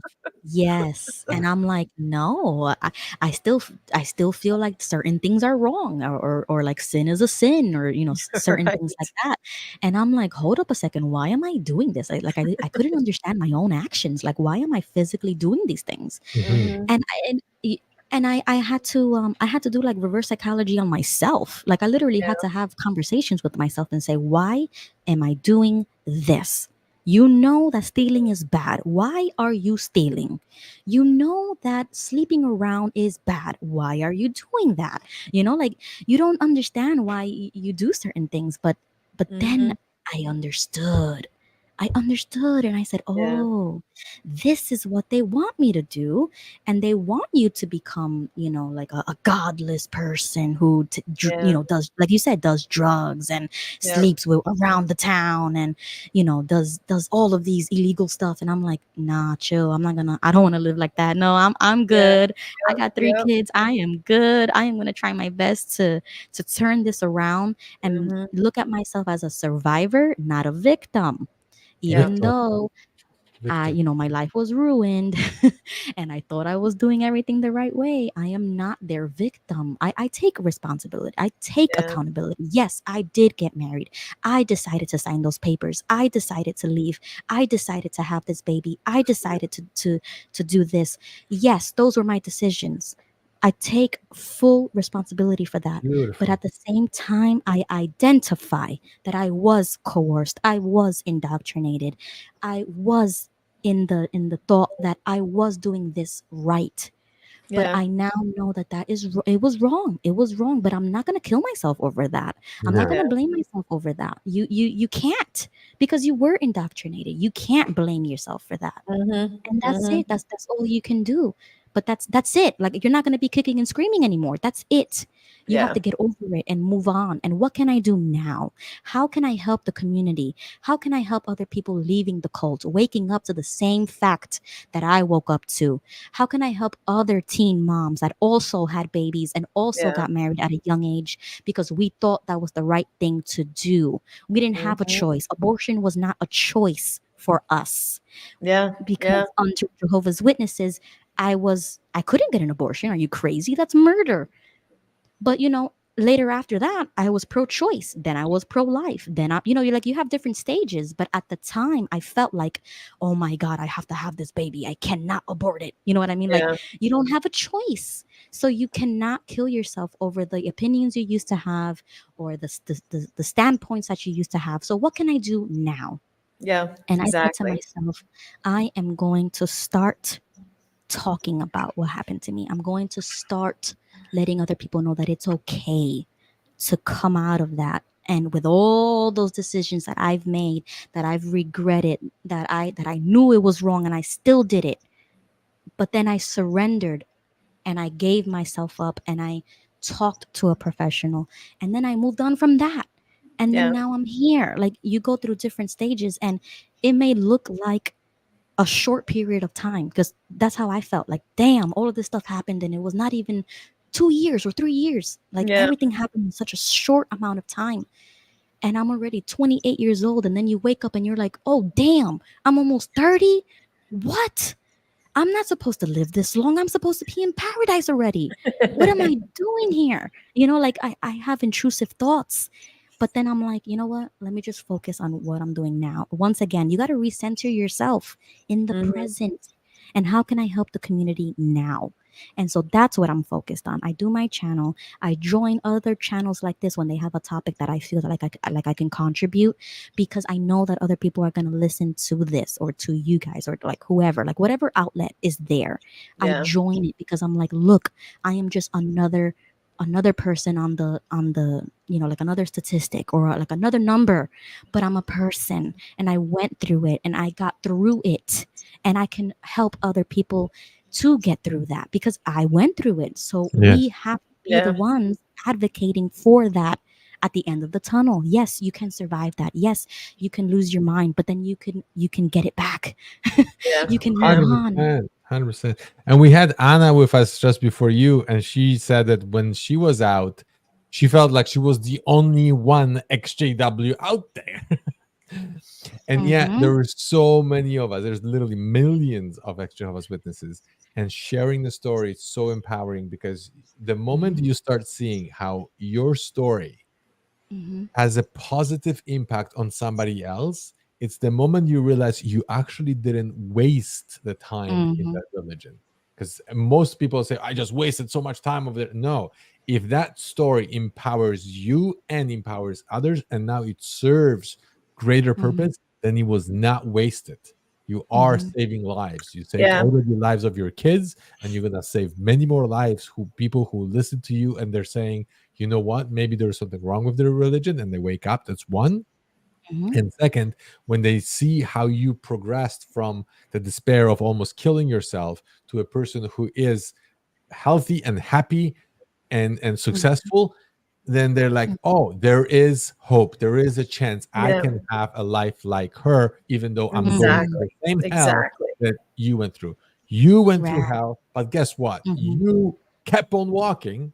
When you're going through hell, don't stop, just keep on walking. Eventually you're gonna walk out. When you walk out, Mm-hmm. and you did, you're gonna look back and you're gonna say, I know the path. Yeah. Yeah. And you're Right. gonna meet Right. somebody who's Exactly. gonna be going through the same hell and says, I don't see a way out. And you're gonna say, hey, here's the way Keep out. Mm-hmm. going. Keep going. Right. Here's the way out. I went through Right. it. I know what you're going through. And And there is a way out. right. and to do what I did, at least, because if it worked for me, it could probably work for you. You never know. You have to try it. You have to try it. You can't just end it all just because it's not going your way, just because the Yeah. world is not bending to you, just because your feelings got hurt. Like I had to stop being a baby about certain things and grow up because the trauma happened when I was 17, so I felt like I stopped growing mentally. I was still Hmm. a child, and I had to learn that about myself as well, that trauma can sometimes keep you in a time capsule where you feel young but you're Yeah. not young anymore. So why am I acting like a teenager and I'm 28 years old? Like, what is going on? So you really Yeah. have to learn these things. You have to read a lot. Like I googled so much. I even googled, talking to a therapist that handles with cult survivors. Like there's a Yeah. specific field, and there's professionals that help with the specific issue that you're dealing with. And I know Yeah. that that's probably something that I could do in the future. But you know what I mean? Like knowledge is power. You need to know these things. If I never knew that the community existed, or if any of this existed, I would feel the same way. Oh, I'm the only one. I'm the only one that they're Yeah. treating like Yeah. this. But when I found out I wasn't, just like you said, I was like, oh, hold up. So this is a problem. It's not just me. There You are know what? The thousands of same others. thing happened to me. I've been out for 10 years, but I only Mhm. realized that the XJW communities existed not even 6 months Mhm. ago. And all of a Wow. sudden I found Facebook groups and I was like, whoa, wait a second, there's more of us. Yeah. Yeah, I was Wow. exactly. like, That's what I whoa, there's found. more of us out there. Yeah. At the beginning, you're thinking you're gonna be alone, and yet Yeah. there's so much support. Ruby, I want to thank you very much for sharing your story. It's incredible, Yeah. and want to Thanks. congratulate you on your courage and your Mhm. bravery, because I know from my heart now that you will impact so many people, and Hmm. your Mhm. kids one day, hopefully, they will appreciate this, what you have Mhm. done for them. So yeah, I want to thank you for joining us. Yeah, I'm so happy I was able to do this. I wasn't even expecting this, but wow, it was amazing. And it's the best, the best. All right, hope to see you Pain on your on life, another Ruby. episode. All right, thanks, Ruby. Bye. Bye. What a story! Oh my god! Man, I Oh my know, god! right? Talk about broken families. I think we're gonna have to do this topic again. I think so too. But you know what? What I when I listen to you, and when I listen to Ruby right now, I'm gonna bring one more point that just kept popping up into my head. When you meet somebody who's not a JW, when you try to get into a relationship with somebody who's not a JW, you will get to know them very quickly. Yeah. If the person wants to smoke, they'll smoke. If they want to swear, they will swear. If they're gay, they'll tell you. Yeah. You get to know Would have them been very nice. quickly because they're a lot more authentic. When you are getting married with a Jehovah's Witness, very often you have no idea who you're marrying. Yeah. No idea. Because your perception is, I have to marry a Jehovah's Witness in a good standing. That's your number one category. And very often, after you get married, and a lot of people get married at a very young age when they have no idea what they're doing, they're pushed into marriage, or they want to have sex, and Yeah. Yeah. marriage is basically a license for sex for them. And then they realize, what the hell? What have I done? And there is no easy way out. Like in your case, like you get married with somebody who's gay, or you get married with somebody who's abusive, you get married with somebody who's completely different person that Hmm. the one you met at the Kingdom Hall or in service. Because at home they act totally different. They act authentically, and you never got to see that authentic side. I know it. I am very sure that this fourth and final marriage is going to be forever. You know why? Because I lived with him for 8 years before I decided to marry him. And you you and know, you here's the thing. I know that during those 8 years, you were authentic. He was authentic. You got to know the exactly. good, bad, and ugly. And when you decided to get married, you're like, I know he's I everything know about what I'm him. in for. I know what And this is about. that's right. Nobody's gonna tell me, a year later you didn't know what you were doing because you I didn't know didn't how he know was. You knew exactly. exactly who you're getting yourself. And Exactly. he's got some good sides, some bad sides, some ugly Yep. sides, some stuff that frustrates you and whatever. But you took the whole package and said there is more good than there is Yep. bad, and Yep. therefore I'm in this relationship for life.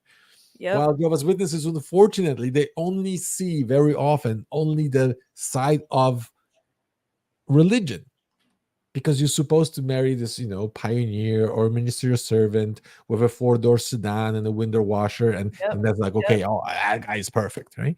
I call it their resume. Yeah.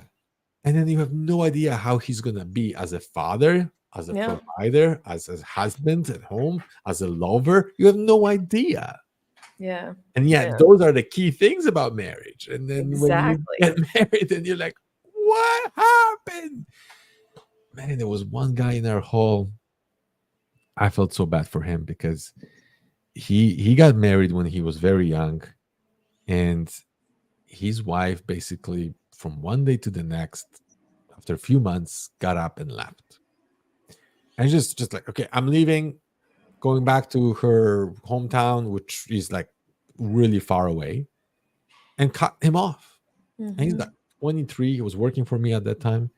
And all of a sudden he's falling in love with another girl.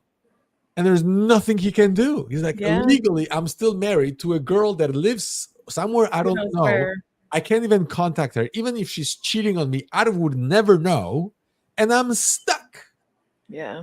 All what I got is eventually he got the divorce papers. But even with the divorce papers, he said, okay, we divorced, but I don't know if she's cheating on me. So I cannot get scriptural divorce.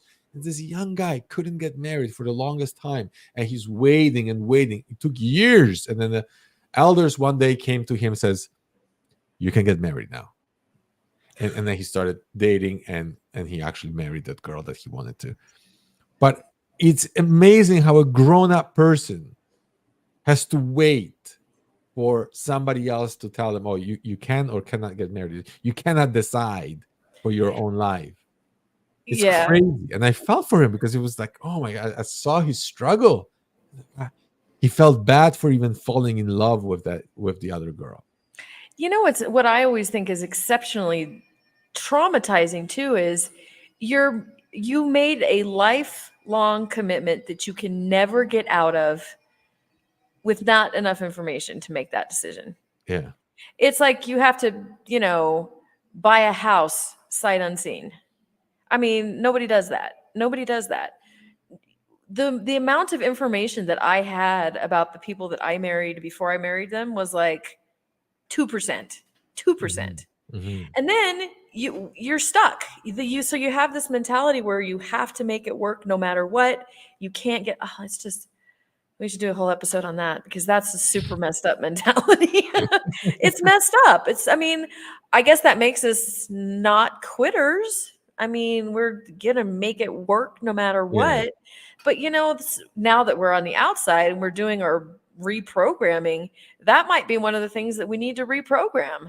Because honestly, maybe you shouldn't fight that hard. Yeah, depending. Everybody's circumstances are different. But I know that my brain coming out was still very much that you can't get a divorce. Well, yes, you can. No, and some witnesses did, but the consequences of there were usually really dire. Yeah, yeah, And that's one of the things. Oh, Jehovah hates divorcing, and what if yeah, you get this fellowship, then Armageddon comes while you're this fellowship? And like there's yeah, a whole bunch of those games that they're playing when the people should make this decision based on their well-being, their spouse well-being, mm-hmm.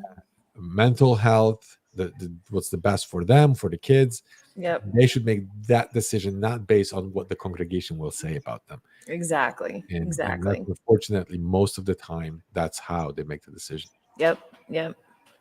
That's how we're gonna finish today on this note. Thank you very much, everybody, for watching. Dina, thank you again for spending over 2 hours with us. And if you guys have a topic that you want us to discuss, please put it in the comment. We'll be more than happy to discuss it.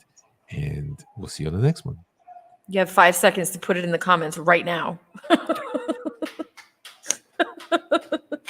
Bye. Bye, Tammy. Bye, Esty.